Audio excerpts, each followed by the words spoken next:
Yes people, good morning, good afternoon, good evening to all of you. कैसे हैं सब लोग? होप सो आप सब लोग बहुत बढ़िया रहेंगे। मैं बता दूं, मैं भी बहुत अच्छा हूं।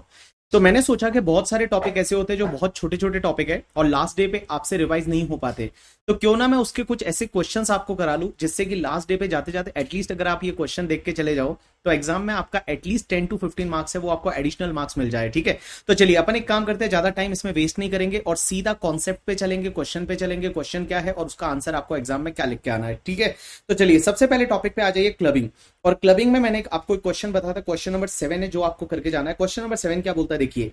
Mister Madan gifted a sum of 6.5 lakh rupees to his brother wife on 14 June 2022 and 12 July 2022 his brother gifted a sum of 5.2 lakh to the Madan's wife. The gifted amount were invested in the fixed deposit in the banks by Madan and wife of Madan's brother on 1st August 2021 at the 9% interest rate. Discuss the consequences of the above under the provision of Income Tax Act 1961 in hands of the Madan and his brother.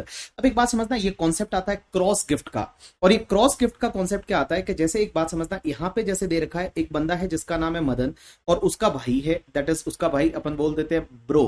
अब एक बात समझना, मदन की wife है उसको अपन बोलेंगे Mrs Madan करके, ठीक है। और मदन के ब्रो की वाइफ को बोल देते हैं मिसेज ब्रो करके, ठीक है। अब मदन ने क्या किया, अपनी भाभी को गिफ्ट किया और ब्रो ने क्या किया, अपनी भाभी को अमाउंट गिफ्ट किया। तो इस पर्टिकुलर केस में क्या होता है, अगर आप डायरेक्टली अपने स्पाउस को गिफ्ट करते तो क्लबिंग हो जाता, लेकिन इसमें तो क्लबिंग नहीं होगा। लेकिन यहां पे ये इनडायरेक्ट ट्रांसफर है और इनडायरेक्ट ट्रांसफर के केस में एक कॉन्सेप्ट आता है क्रॉस गिफ्ट वाला। और क्रॉस गिफ्ट में क्या होता है कि भैया जितना भी इनकम होगा ना इन दोनों को, वो इनकम इनके हस्बैंड के हाथ में क्लब होगा। लेकिन एक चीज समझना, इसमें क्लबिंग कितना होता है पता है, जितना मैचिंग अमाउंट पे इनकम है। मैचिंग अमाउंट का मतलब क्या हुआ, जैसे इस एग्जांपल में आपको क्या दे रखा है, देखिए। मदन ने कितना गिफ्ट किया है, 6.5 लाख गिफ्ट किया है और उसके भाई ने 5.2 लाख गिफ्ट किया है। तो इसने 6.5 लाख गिफ्ट किया है और इसने 5.2 लाख गिफ्ट किया है। अब एक बात समझना, यहां पे 6,50,000 पे जितना भी इनकम होगा वो पूरा इनकम क्लब नहीं होगा इसके ब्रदर के हस्बैंड के ब्रदर के हाथ में। यहां पे एक चीज समझना, यहां पे क्लबिंग होती है ना जो मैचिंग अमाउंट है, आपको हमेशा मैचिंग अमाउंट देखना है। इसमें मैचिंग अमाउंट कितना है, 5.2 lakh is a matching amount. तो एक बात समझ लीजिए, यहां पे मिसेज मदन को 5,20,000 पे जितना भी इनकम होगा वो मदन के हाथ में टैक्सेबल होगा और यहां पे 6,50,000 पे जितना इनकम होगा, आउट ऑफ दैट इनकम जितना प्रपोर्शनेट टू द 5,20,000 जितना इनकम होगा वो उसके ब्रदर के हाथ में क्लब हो जाएगा। तो आप हमेशा ये याद रखेंगे कि जब भी क्रॉस गिफ्ट होता है ना, तो क्रॉस गिफ्ट में आपको क्या करने का, दोनों में से जो मैचिंग अमाउंट का मतलब होता है लोअर अमाउंट। तो जो भी लोअर अमाउंट होगा ना, उस पे दोनों को जो इनकम होगी, लोअर अमाउंट पे इसको जो इनकम होगी और लोअर अमाउंट पे इसको जो इनकम होगी, वो उनके रेस्पेक्टिव हस्बैंड के हाथ में क्लब हो जाएगा। और एक बात बताइए, यहां पे जो मान लो बाकी वाला जो इनकम रहेगा वो किसके हाथ में टैक्सेबल होगा, जो मिसेज ब्रो है वो मिसेज ब्रो के हाथ में ही टैक्सेबल हो जाएगा। अब आप ये आंसर देखोगे फटाफट तो आपको समझ में आ जाएगा। अब एक बात समझता, एक और क्वेश्चन मैंने लिया है, दैट इज क्वेश्चन नंबर 11। और क्वेश्चन नंबर 11 में देखिए क्या दे रखा है, mister Rose out of his own fund had taken a FDR of ₹10 lakh bearing interest 10% per annum payable half yearly in the name of his wife Lily. अब एक बात समझना, यहां पे रोज ने क्या किया, उसके फंड से उसकी वाइफ के नाम पे एफडी कराई।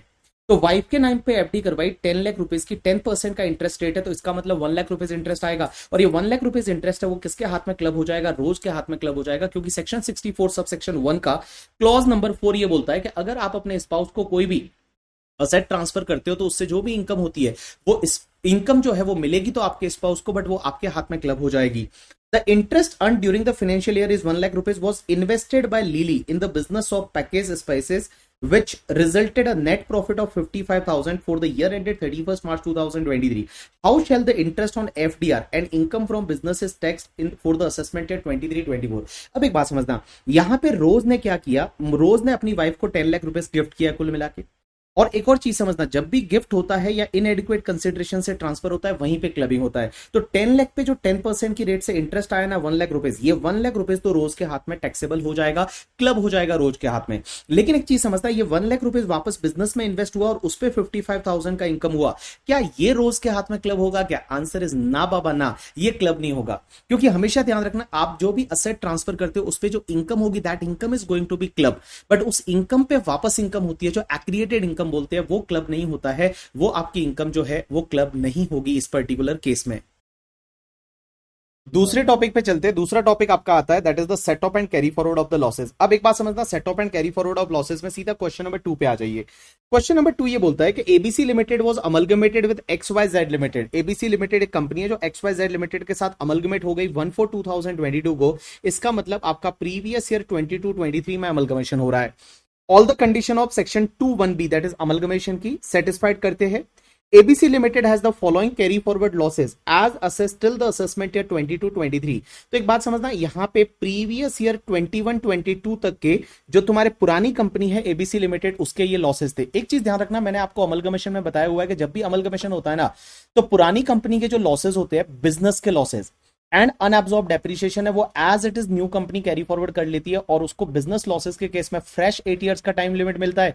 और बेटा आपके अनएब्सॉर्ब डेप्रिसिएशन के केस में तो कोई टाइम लिमिट होता ही नहीं, तो अनलिमिटेड टाइम लिमिट है, वो मिल जाएगा। लेकिन एक चीज समझना, बिजनेस लॉसेस कैरी फॉरवर्ड कर सकती है, लेकिन उसमें भी स्पेक्युलेटिव बिजनेस के लॉसेस को छोड़ के, स्पेक्युलेटिव बिजनेस के लॉसेस है वो कैरी फॉरवर्ड नहीं कर सकती। तो इस पर्टिकुलर केस में एक बात बताऊं, ये जो स्पेक्युलेटिव लॉसेस है पुरानी कंपनी का, ये कैरी फॉरवर्ड नहीं कर सकते।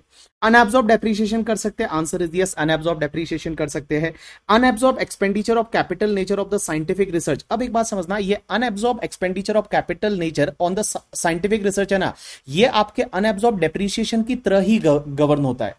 मतलब जैसा अनएब्सॉर्ब डेप्रिसिएशन होता है वैसा ही ये होता है unexpenditure, that is unabsorb expenditure of capital nature on the scientific research. तो ये भी सेट ऑफ कर सकते हैं और बिजनेस के लॉसेज है वो भी सेट ऑफ कर सकते हैं, कोई दिक्कत नहीं है। आगे क्या दे रखा देखिए, XYZ Limited has a computed a profit of the 140 lakh for the financial year 22-23। तो न्यू कंपनी का करंट ईयर का प्रॉफिट है वो 140 lakhs है।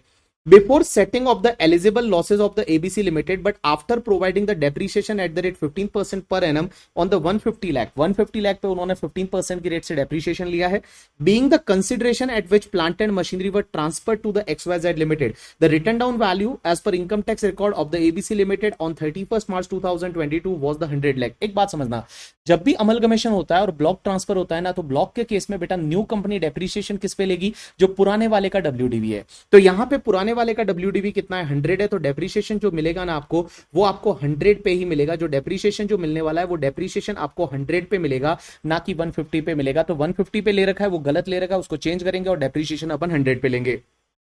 The above profit of XYZ Limited include the speculative profit of the 10 lakh। speculative profit है 10 लाख का, कोई दिक्कत नहीं है, इस पे टैक्स लगेगा। Compute the total income of XYZ Limited for the assessment year 23-24 and indicate the losses and other allowance to be carry forward by it। तो एक बात समझना, सबसे पहले इसका प्रॉफिट आपको कितना दे रखा है, 140 लाख दे रखा है। तो पहले तो आप एज इट इज यहाँ पे 140 लाख ले लीजिए। अब जो डेप्रीशिएशन गलत प्रोवाइड किया है उसका एडजस्टमेंट कर लीजिए, क्योंकि डेप्रीशिएशन के लिए आपने 150 पे डेप्रीशिएशन लिया है, लेना चाहिए था 100 पे, तो आपने 50 पे एक्सेस डेप्रीशिएशन लिया है और 50 पे एक्सेस डेप्रीशिएशन आपने कितना लिया होगा, 15% की रेट से, तो आपका 7.5 आ जाएगा। तो उसको आप ऐड कर दीजिए, इतना आपने गलत डेप्रीशिएशन लिया था, 147.50 हो जाएगा। अब आप एक काम करिए कि जो भी पुरानी कंपनी के लॉसेज है, वो पुरानी कंपनी के लॉसेज 120 है, वो as it is set off कर लीजिए, कोई दिक्कत नहीं। तो 120 अपन सबसे पहले सेट ऑफ करेंगे, क्योंकि देखो ब्रॉड फॉरवर्ड बिजनेस लॉसेज है ना, यहाँ पे 8 ईयर्स तक ये सेट ऑफ कर सकते हैं। तो सबसे पहले इसको करेंगे, उसके बाद जो तुम्हारा अनएब्सॉर्ब डेप्रिसिएशन है उसको कर लीजिए, और उसके बाद में आप एक काम करिए, unabsorb capital expenditure on the scientific research वाला है उसको आप सेट ऑफ कर लीजिए। यहां पे ध्यान रखना, स्पेक्युलेटिव बिजनेस के लॉसेज है उसको ये सेट ऑफ नहीं कर सकते, वो आपको इग्नोर करना पड़ेगा। और यहां पे नेट आपका 7.5 का इनकम है, वो इनकम बच जाएगा करके, ठीक है। और स्पेक्युलेटिव बिजनेस का जो इनकम है, वो स्पेक्युलेटिव बिजनेस का इनकम ऑब्वियसली यहां पे टैक्सेबल होगा, कि यहां पे जो 10 लाख का स्पेक्युलेटिव बिजनेस का इनकम था ना, वो ऑलरेडी इसमें 140 में जुड़ा हुआ है। तो ऑलरेडी जब 140 में जुड़ा हुआ है तो आपको और भी अलग से कुछ करने की जरूरत नहीं है। बट ये पुराने वाले का जो 4 लाख का जो अनएब्सॉर्ब डेप्रिसिएशन है, इसको सॉरी स्पेक्युलेटिव लॉसेज है, इसको आपको इग्नोर करना रहेगा। चलिए, this is the question number 2। उसके बाद में चलते हैं क्वेश्चन नंबर 3 पे। क्वेश्चन नंबर 3 क्या बोलता है, देखिए, A private limited company has a share capital in the form of equity share capital. The share were held up to till 31st March 2021 by 4 member, that is A, B, C, D equally। तो इनका क्या था, till 31st March 2021 तक 4 share holder है, जिनके पास 25%, 25%, 25%, 25% का share holding है। The company made the losses or profit for the past 3 assessment year is as follows। तो इनके असेसमेंट ईयर 1920 असेसमेंट ईयर का मतलब हुआ प्रीवियस ईयर आपका 18-19 ले लीजिए, यहाँ 2021 मींस प्रीवियस ईयर आप 1920 ले लीजिए, और यहाँ पे प्रीवियस ईयर आपका 2021 ले लीजिए। ये 3 साल में क्या हुआ कि बिजनेस के लॉसेज यहाँ पे कुछ नहीं है, इस साल के कुछ नहीं है, यहाँ पे बिजनेस के लॉसेज है वो 9 लाख है, और अनएब्सॉर्ब डेप्रिसिएशन है ये आपको दे रखा है, ये आपको टोटल दे रखी है लॉसेज और अनएब्सॉर्ब डेप्रिसिएशन की। The above figure have been accepted by the tax department. आगे पूछा है during the previous year ended 31 March 2022। 31 March 2022 का मतलब हुआ आपका प्रीवियस ईयर 21-22। तो प्रीवियस ईयर 21-22 में क्या हुआ, A sold his shares to the Y, A ने अपने जो शेयर्स है 25% वो वाई को सोल्ड कर दिए। And during the previous year ended 31 March 2023 B sold his shares to the Z. Means यहां प्रीवियस ईयर 22-23 में बी ने अपने शेयर जेड को सेल कर दिए। The profit of the past two previous year are as follows. Till 31st March 2022 का profit 18 lakh है before charging the depreciation, and 31st मार्च 2023 का प्रॉफिट है 45 lakh before charging depreciation of 750। आपसे पूछा क्या है, compute taxable income for the assessment year 23-24। इस साल का आप टैक्सेबल इनकम निकालिए and working must be part of your answer. अब एक चीज समझना, यहां पे एक चीज समझना कि एक सेक्शन आती है, अगर आपको याद रहेगा तो सेक्शन 79 करके, और 79 सेक्शन क्या बोलती है कि क्लोजली हेल्ड कंपनी के केस में, अगर कोई कंपनी है वो क्लोजली हेल्ड कंपनी है, तो क्लोजली हेल्ड कंपनी के केस में जिस ईयर में लॉस होता है ना उस ईयर में, एंड जिस ईयर में आप उस लॉसेस को सेट ऑफ कर रहे हो उस ईयर में, दोनों ईयर में एटलीस्ट 51% शेयर होल्डर सेम होने चाहिए। मैंने क्या बोला कि भैया जिस ईयर में लॉस होता है, लॉस या अनएब्सॉर्ब डेप्रिसिएशन नहीं, सिर्फ लॉस, जिस ईयर में लॉस होता है उस ईयर के एंड में जो शेयर होल्डर है, एंड जिस ईयर में उस लॉसेस को आप सेट ऑफ कर रहे हो उस ईयर के एंड में जो शेयर होल्डर है, एटलीस्ट 51% शेयर होल्डर सेम होने चाहिए, तभी आप सेट ऑफ कर पाओगे, अदरवाइज आप सेट ऑफ नहीं कर सकते। ऐसा सेक्शन 79 बोल रहा है। वापस बोलता हूं, सेक्शन 79 क्या बोलता है कि जिस ईयर में लॉसेस होते हैं ना उस ईयर के एंड में जो शेयर होल्डर है, और जिस ईयर में आप उस लॉसेस को सेट ऑफ कर रहे हो उस ईयर के एंड में जो शेयर होल्डर है, एटलीस्ट 51% शेयर होल्डर सेम होने चाहिए, तभी आप उस लॉसेस को सेट ऑफ कर सकते हो, अदरवाइज वो लॉसेस को आप सेट ऑफ नहीं कर सकते, इग्नोर करना पड़ेगा। अब एक बात समझना, यहां पे आपका लॉस कौन से ईयर में हुआ है, that is previous year 21-22, sorry previous year 2021 में हुआ है। तो 2021 में 9 लाख का लॉस हुआ, तो इस साल में जो शेयर होल्डर थे, इस ईयर का लास्ट डेट क्या रहेगा, 31 मार्च 2021। इस प्रीवियस ईयर का लास्ट डेट 31 मार्च 2021।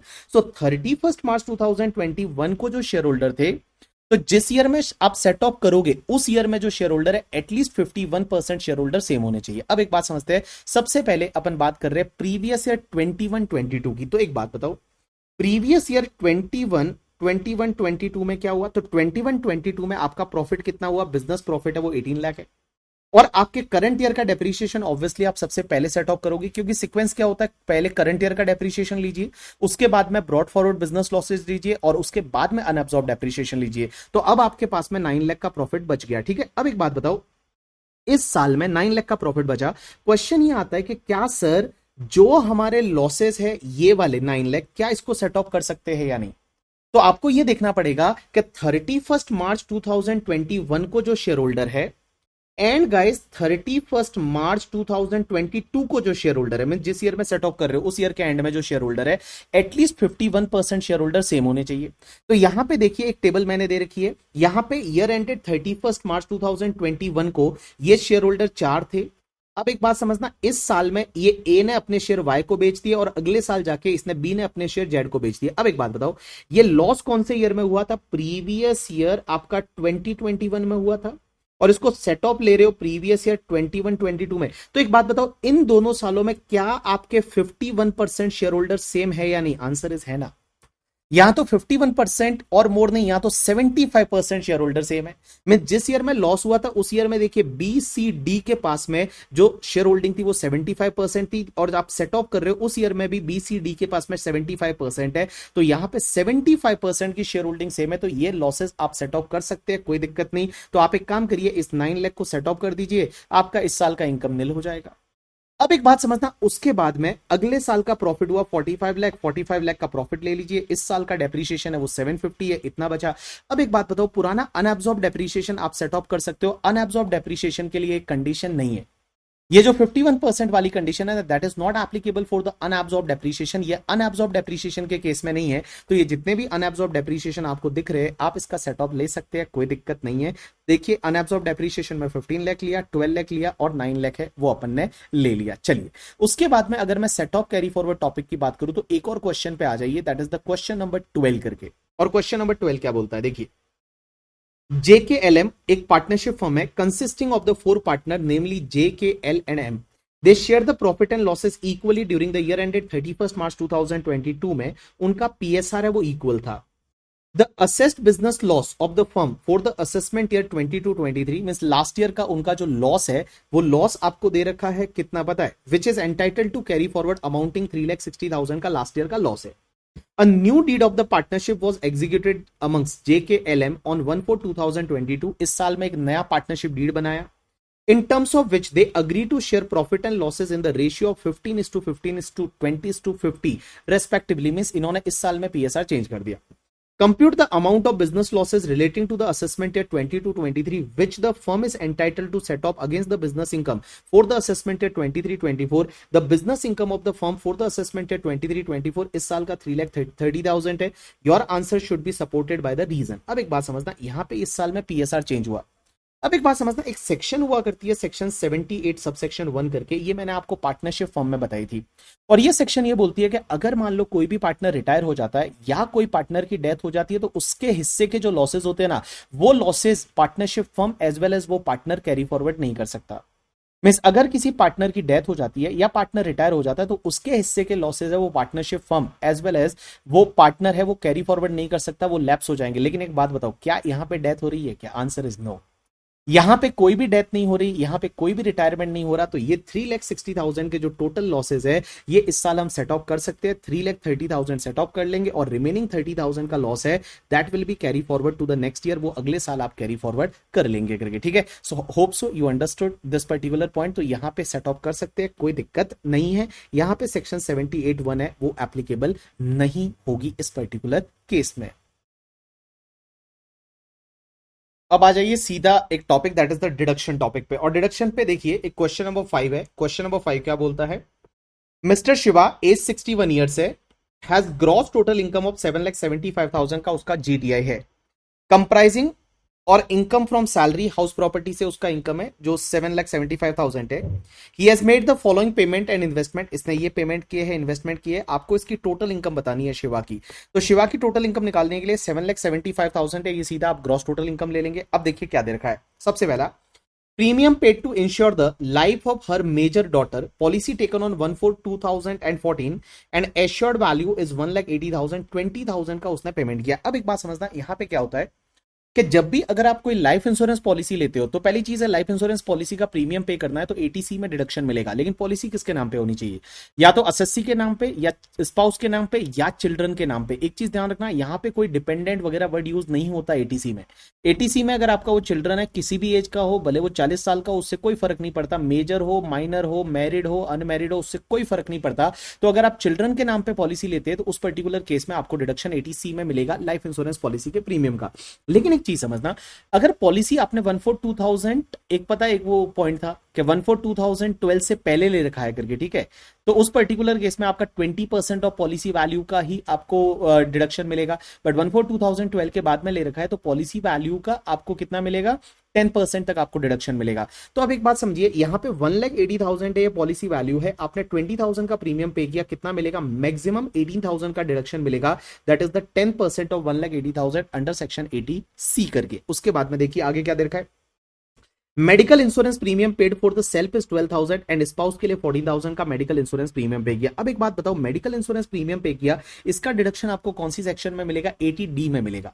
अब 80D में नॉर्मली लिमिट कितनी होती है? एसएससी के लिए, स्पाउस के लिए, चिल्ड्रन के लिए, और डिपेंडेंट चिल्ड्रन होने चाहिए. SSC, spouse and dependent children, इन तीनों का मिला के 25,000. बट अगर आप सीनियर सिटीजन हो तो उस पर्टिकुलर केस में ये लिमिट 50,000 हो जाती है. पेरेंट्स के लिए अलग से 25,000 का मिलता है और पेरेंट्स में से अगर कोई सीनियर सिटीजन है तो ऑलरेडी वो भी 50,000 का हो जाएगा. मींस टोटल आपका 1 लाख मिल सकता है. अब एक बात समझना, यहाँ पे 12,000 है वो खुद के लिए और 14,000 स्पाउस के लिए. यहाँ 12 और 14 जो है वो आपका होता है 26. क्या 25 मिलेगा? आंसर इज नो, क्योंकि यहां पे देखिए एसएससी सीनियर सिटीजन है और जब एसएससी सीनियर सिटीजन है तो पूरा आपको 26,000 का डिडक्शन है वो आपको मिल जाएगा 80D में. तो 80D में आपको डिडक्शन पूरा 26,000 का मिल जाएगा. चलिए आगे क्या दे रखा है? आगे दे रखा है that is donation to the public charitable institution registered under section 80G 1,50,000 by way of the check. आपने कोई भी चैरिटेबल इंस्टीट्यूशन को डोनेशन दिया तो इसका डिडक्शन आपको 80G में मिलता है. बट आपको पता है 80G में ये लिमिटेड कैटेगरी में आता है 50% वाले में. लिमिटेड कैटेगरी और 50% वाले में, लिमिटेड कैटेगरी में अगर आपको याद रहेगा क्लास, तो मैंने बताया था एसटीसी मोबाइल। एसटीसी मोबाइल में कौन सा होता है, एक तो हाउसिंग डेवलपमेंट उसको बैंक को दिया, या फिर टी का मतलब ट्रस्ट वगैरह जो होते हैं उनको दिया। ट्रस्ट का मतलब ये तुम्हारे क्या टेम्पल है, चर्च है, गुरुद्वारा है, उनके रिपेयर रिनोवेशन के लिए वगैरह आपने दिया करके, ठीक है। उसके बाद सी का मतलब चैरिटेबल इंस्टीट्यूशन को दिया, या फिर आपने वो माइनॉरिटी कम्युनिटी के प्रमोशन के लिए दिया। तो उस पर्टिकुलर केस में आपको पता है आपको, और उस पर्टिकुलर केस में आपको 50% डिडक्शन मिलता है, और वो भी लिमिटेड कैटेगरी में आता है। तो मैं बताऊं यहां पे आपको पूरा 1,50,000 का डिडक्शन नहीं मिलेगा, 50% मिलेगा, बट वो भी लिमिटेड कैटेगरी में आएगा। लिमिटेड कैटेगरी का मतलब होता है 10% ऑफ एटीआई से ज्यादा नहीं होना चाहिए। उसके बाद में एलआईसी के पेंशन फंड में पैसा डाला, इसका डिडक्शन आपको 80 ट्रिपल सी में मिल जाएगा, तो आप ट्रिपल सी में इसका डिडक्शन ले लीजिए, तो 80 ट्रिपल सी में आपका 60,000 का डिडक्शन है वो मिल जाएगा। उसके बाद में नेक्स्ट पार्ट पे चलते हैं, donation to the national children fund. अब एक बात समझना, नेशनल चिल्ड्रन फंड को जब भी आप अगर डोनेशन करते हो, तो उस पर्टिकुलर केस में क्या होता है कि आपको 100% डिडक्शन मिलता है, और वो भी अनलिमिटेड कैटेगरी में आता है। अनलिमिटेड का मतलब कितना भी अमाउंट है चलेगा नेशनल चिल्ड्रन फंड को। लेकिन एक बात समझना, नेक्स्ट पॉइंट में दे रखा है donation to the Jawaharlal Nehru memorial fund 25,000 by way of the cheque. एक बात बताओ, मैंने आपको 4 चीजें बताई थी। सबसे पहला, इंडिया का पीएम कौन था, जवाहरलाल नेहरू। उनकी बेटी कौन सी, इंदिरा गांधी। उसका बेटा कौन, राजीव गांधी। और अगर वो जब जब पीएम बने, इंडिया में ड्रॉट पड़ गया, पीएम ड्रॉट फंड। ये 4 फंड ऐसे होते हैं जिसमें क्या होता है ना, कि आपको अनलिमिटेड कैटेगरी में आता है, लेकिन उसमें 50% का डिडक्शन मिलेगा। तो यहां पे बेटा ये जो अनलिमिटेड कैटेगरी में आएगा, लेकिन इस पे सिर्फ 50% का आपको डिडक्शन मिल जाएगा। उसके बाद donation to the approved institution for promotion of the family planning. Family planning के लिए आपने 40,000 का डोनेशन किया, ये आपको 100% में आता है, लेकिन ये लिमिटेड कैटेगरी में आता है। ये किस में आता है, लिमिटेड कैटेगरी में आता है। तो देखिए सबसे पहले अपन क्या करेंगे, यहां पे देखिए 80C का डिडक्शन ले लिया, 80 ट्रिपल सी का ले लिया, 80D का ले लिया। अब अपन बात करेंगे 80G के लिए। तो 80G का डिडक्शन लेने से पहले आप एक बात बताइए, आपकी यहां पे 80G का डिडक्शन देखिए, नेशनल चिल्ड्रन फंड है 25,000, वो 100% मिल जाएगा, अनलिमिटेड कैटेगरी में आता है। उसके बाद जवाहरलाल नेहरू 25,000, 50% मिल जाएगा, अनलिमिटेड कैटेगरी में आता है। अब एक बात समझना, यहां पे बेटा आपका जो ये दोनों है ना, फैमिली प्लानिंग वाला 100% मिलता है लेकिन लिमिटेड में आता है, और इसका 50% मिलता है लेकिन लिमिटेड में आता है। लिमिटेड का मतलब क्या होता है, लिमिटेड का मतलब होता है कि ये डोनेशन जो है ना, ये आपके एडजस्टेड टोटल इनकम के 10% से ज्यादा नहीं हो सकते।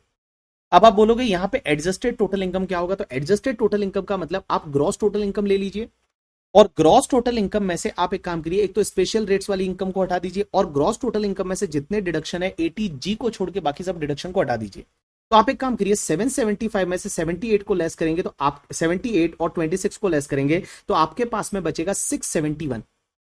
671 बचा। अब एक बात बताइए, 671 का 10% कितना होता है, 67,100, और 67,100 आपका एलिजिबल डोनेशन आ जाएगा। तो आप एक काम करिए, 67,100 जो है इतना आप डोनेशन कर सकते हैं। तो पहले 40,000 वाले का पूरा 100% ले लीजिए।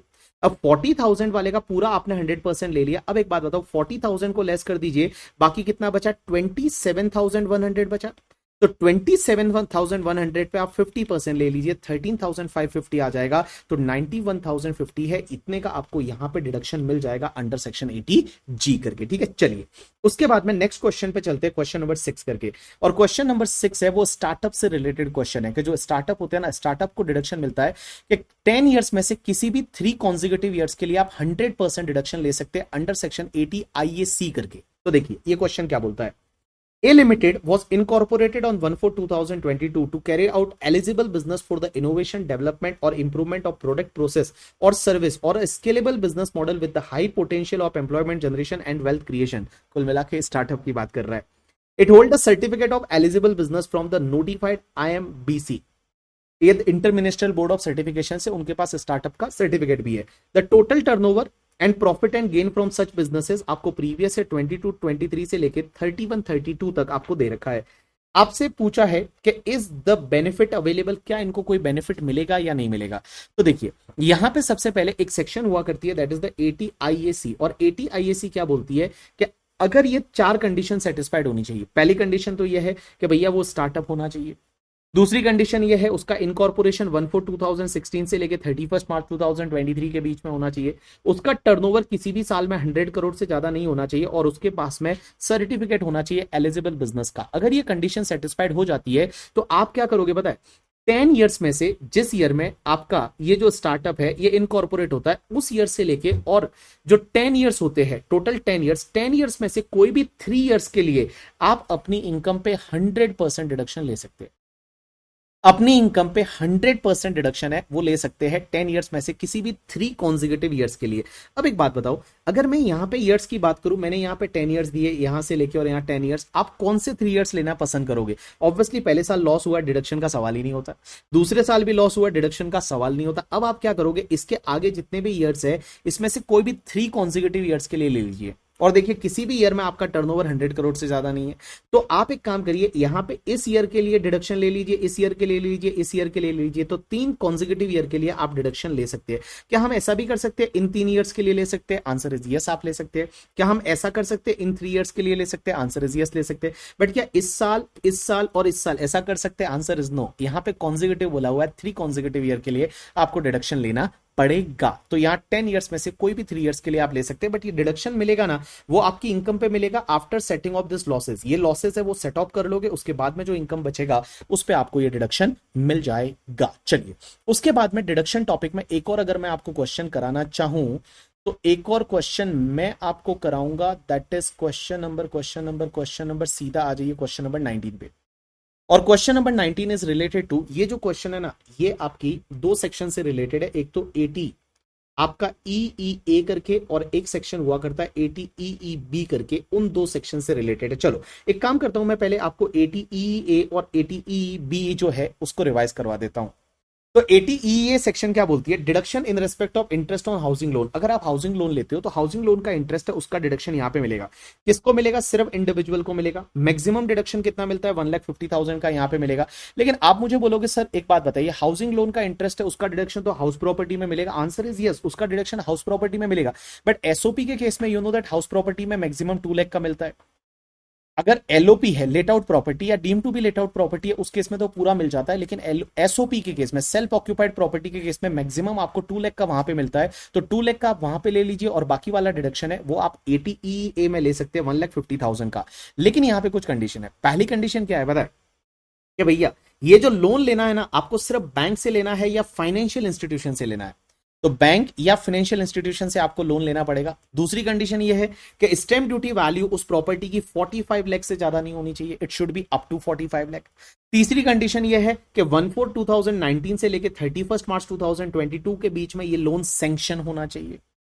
चौथी कंडीशन यह है कि भैया आपके पास में और कोई भी हाउस प्रॉपर्टी नहीं होना चाहिए जिस दिन आपका लोन सैंक्शन हो रहा है करके, ठीक है। और अगर आप इस सेक्शन में डिडक्शन लेते हो तो और किसी सेक्शन में नहीं लोगे। इसका मतलब ये हुआ कि भैया आप जो है, जैसे मान लो इंटरेस्ट का डिडक्शन ऑलरेडी 24B में मिल गया है, तो फिर यहां पे नहीं लोगे। जैसे टोटल इंटरेस्ट 2 लाख है और 2 लाख आपने 24B में ले लिया है, तो फिर यहां पे नहीं लोगे। लेकिन for an example total interest 3 lakh है, तो 2 लाख का डिडक्शन आप ले सकते हैं 24B में हाउस प्रॉपर्टी में, और रिमेनिंग वाला इंटरेस्ट का डिडक्शन आप 80 EEA में ले सकते हैं। तो चलिए, ये जो क्वेश्चन है, इस क्वेश्चन के पहले जो 2 पार्ट है ना, 2 पार्ट इसी से रिलेटेड है। सबसे पहला देखिए, मिस्टर अरुण करके एक बंदा है जिसने हाउसिंग फाइनेंस कॉर्पोरेशन से, फाइनेंशियल कॉर्पोरेशन से लोन लिया है। तो हाउसिंग फाइनेंस कॉर्पोरेशन से उसने लोन लिया है 43 लाख का करके, ठीक है। Date of sanction of loan कब है? 1 मार्च 2022। तो देखो 31 मार्च 2022 तक सैंक्शन हो गया, आंसर इज यस। डिसबर्समेंट कब हुआ? करंट ईयर में हुआ है, 1/5/2022 को डिसबर्समेंट हुआ है। Acquisition of residential house property for the self occupation और स्टैंप ड्यूटी वैल्यू 45 लाख है। स्टैंप ड्यूटी वैल्यू है वो एग्जैक्ट आपका 45 लाख रुपए है। रेट ऑफ इंटरेस्ट है वो 9% है। आपसे पूछा है कि इंटरेस्ट कितना अलाउ होगा। तो एक बात बताइए, पहली चीज तो क्या कंडीशन सेटिस्फाइड हो रही है या नहीं? जो यहां पे कंडीशन दे रखी थी वो कंडीशन सेटिस्फाइड हो रही है या नहीं? पहली कंडीशन क्या ये फाइनेंशियल इंस्टीट्यूशन से लिया है? Answer is yes. दूसरी कंडीशन क्या? Stamp duty value up to 45 lakh है, आंसर इज यस, 45 लाख या उससे कम होना चाहिए। तीसरा, क्या लोन 31 मार्च 2022 से पहले सैंक्शन हुआ है? Answer is yes. क्या उसके पास और कोई प्रॉपर्टी नहीं है? Answer is yes. तो यहां पे डिडक्शन 80 EEA में मिल जाएगा आपको कितना? 1,50,000 तक। तो पहले तो आप निकालिए इंटरेस्ट कितना है। तो आप क्या करेंगे, आपका लोन अमाउंट है 43 लाख। 43 लाख पे आप एक काम करिए, सीधा आप 9% पर एनम ले लीजिए। तो 43 लाख पे आप अगर 9% पर एनम लेते हैं तो आपका इंटरेस्ट आता है, that interest comes to the 3,54,750 but 11 month का। वाई 11 मंथ का? क्योंकि लोन का डिसबर्समेंट इस साल में हुआ है। लोन का डिसबर्समेंट 1 मई 2022 को हुआ है। तो इस पर्टिकुलर केस में क्या होगा, इस डेट को अगर डिसबर्समेंट हुआ है तो इस पर्टिकुलर केस में इस साल में 11 मंथ का इंटरेस्ट आएगा।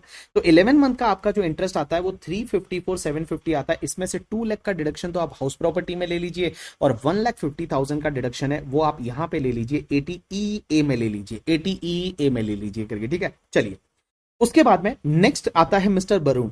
वरुण ने क्या किया, 45 लाख का लोन लिया, लेकिन इसने लोन एनबीएफसी से लिया है। तो एनबीएफसी से लोन लिया है तो क्या डिडक्शन मिलेगा या नहीं, नहीं मिलेगा, क्योंकि इस पर्टिकुलर केस में क्या बोला हुआ है, आपको या तो बैंक या फाइनेंशियल इंस्टीट्यूशन से लेना है। जैसे हाउसिंग फाइनेंस कंपनी जो होती है उससे आपको लेना है, तो यहां पे बैंक से या फाइनेंशियल इंस्टीट्यूशन से लेना है करके, ठीक है। तो अब एक बात समझना, यहां पे उसको डिडक्शन नहीं मिलेगा एटीईए में, तो देखिए, और उसके साथ में लोन का सैंक्शन वगैरह तो सही टाइम पे हो गया था, कोई दिक्कत नहीं है। उसके बाद सेल्फ ऑक्यूपेशन के लिए लिया, एज वेल एज एक बात बताइए, स्टैम्प ड्यूटी वैल्यू भी 45 लाख से ज्यादा है, तो यहां पे आपका एटीईए में डिडक्शन आपको नहीं मिलेगा, लेकिन आपको 24 में डिडक्शन मिल जाएगा। जो भी आपका हाउसिंग लोन का इंटरेस्ट रहेगा उसका डिडक्शन आपको 24 में मिल जाएगा। मींस हाउस प्रॉपर्टी हेड में मिलेगा 9% की रेट से 2 लाख का डिडक्शन, बट बेटा यहां पे एटीईए में आपको डिडक्शन नहीं मिलेगा, क्योंकि आपने लोन है वो एनबीएफसी से लिया है एंड स्टैम्प ड्यूटी वैल्यू उसका 45 लाख से ज्यादा है। उसके बाद में चलिए नेक्स्ट पार्ट पे चलते हैं।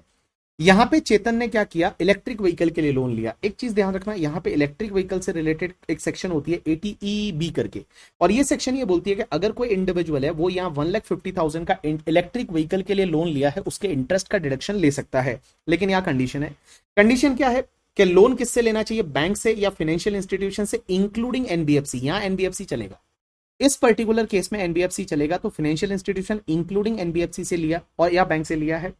परचेज फॉर इलेक्ट्रिक व्हीकल के लिए ये लोन जो है वो 1/4/2019 से लेके 31 मार्च 2023 के बीच में ये लोन सैंक्शन होना चाहिए करके, ठीक है।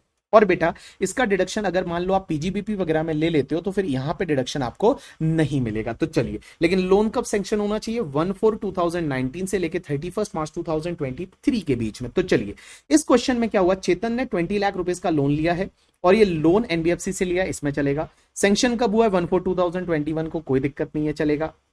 इलेक्ट्रिक व्हीकल के लिए लिया है, पर्सनल यूज के लिए, आंसर इज यस।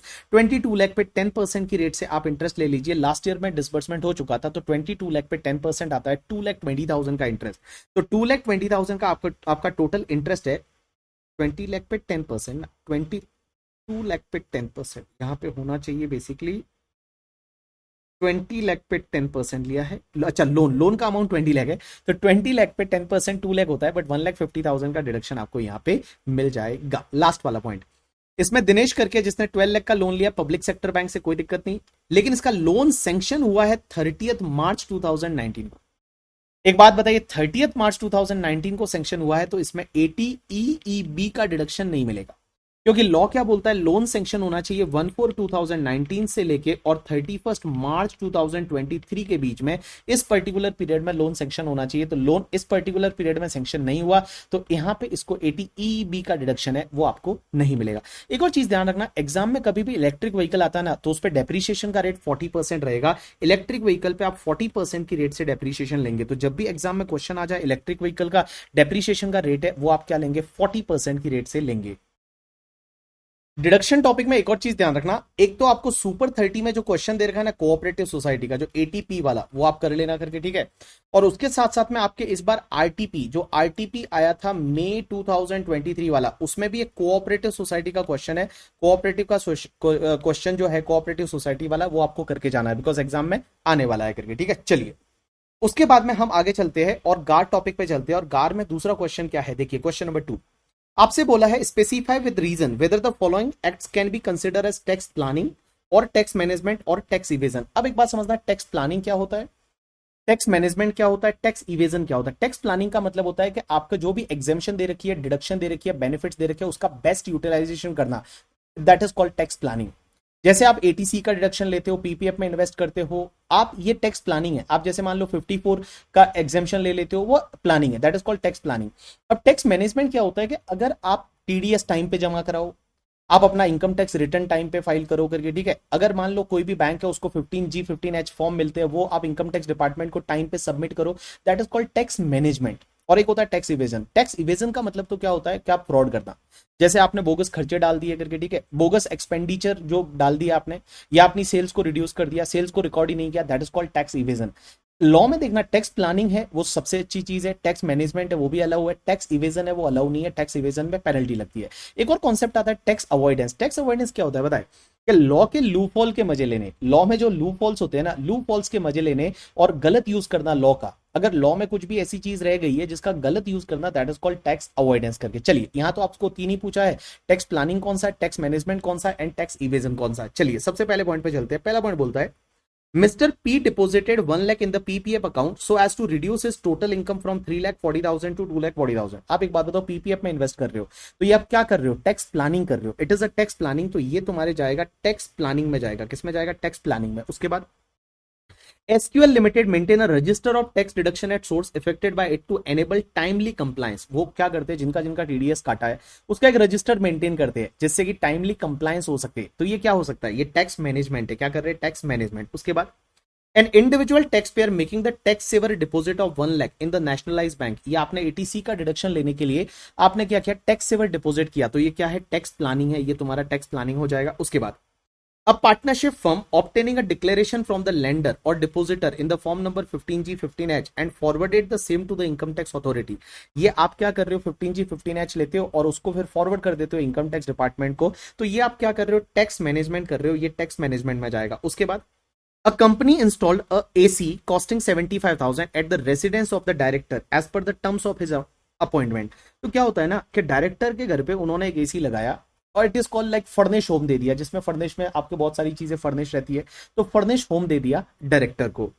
लेकिन हुआ क्या, but it is treat as a fitted in the quality control section in the factory. But ये बता क्या रहे हैं, पता है कि ये तो हमने क्वालिटी कंट्रोल सेक्शन में फिट किया है फैक्ट्री में करके, ठीक है। This is with the objective to treat as plant for the purpose of computing depreciation. अब एक बात बताओ, जब आप किसी को घर देते हो और घर के साथ में ये सामान देते हो तो वो फर्नीचर माना जाता है, और फर्नीचर पे डेप्रिसिएशन की रेट क्या रहती है, 10% रहती है। बट अगर उसको प्लांट एंड मशीनरी में लेते हो तो डेप्रिसिएशन की रेट कितनी रहती है, 15% रहती है।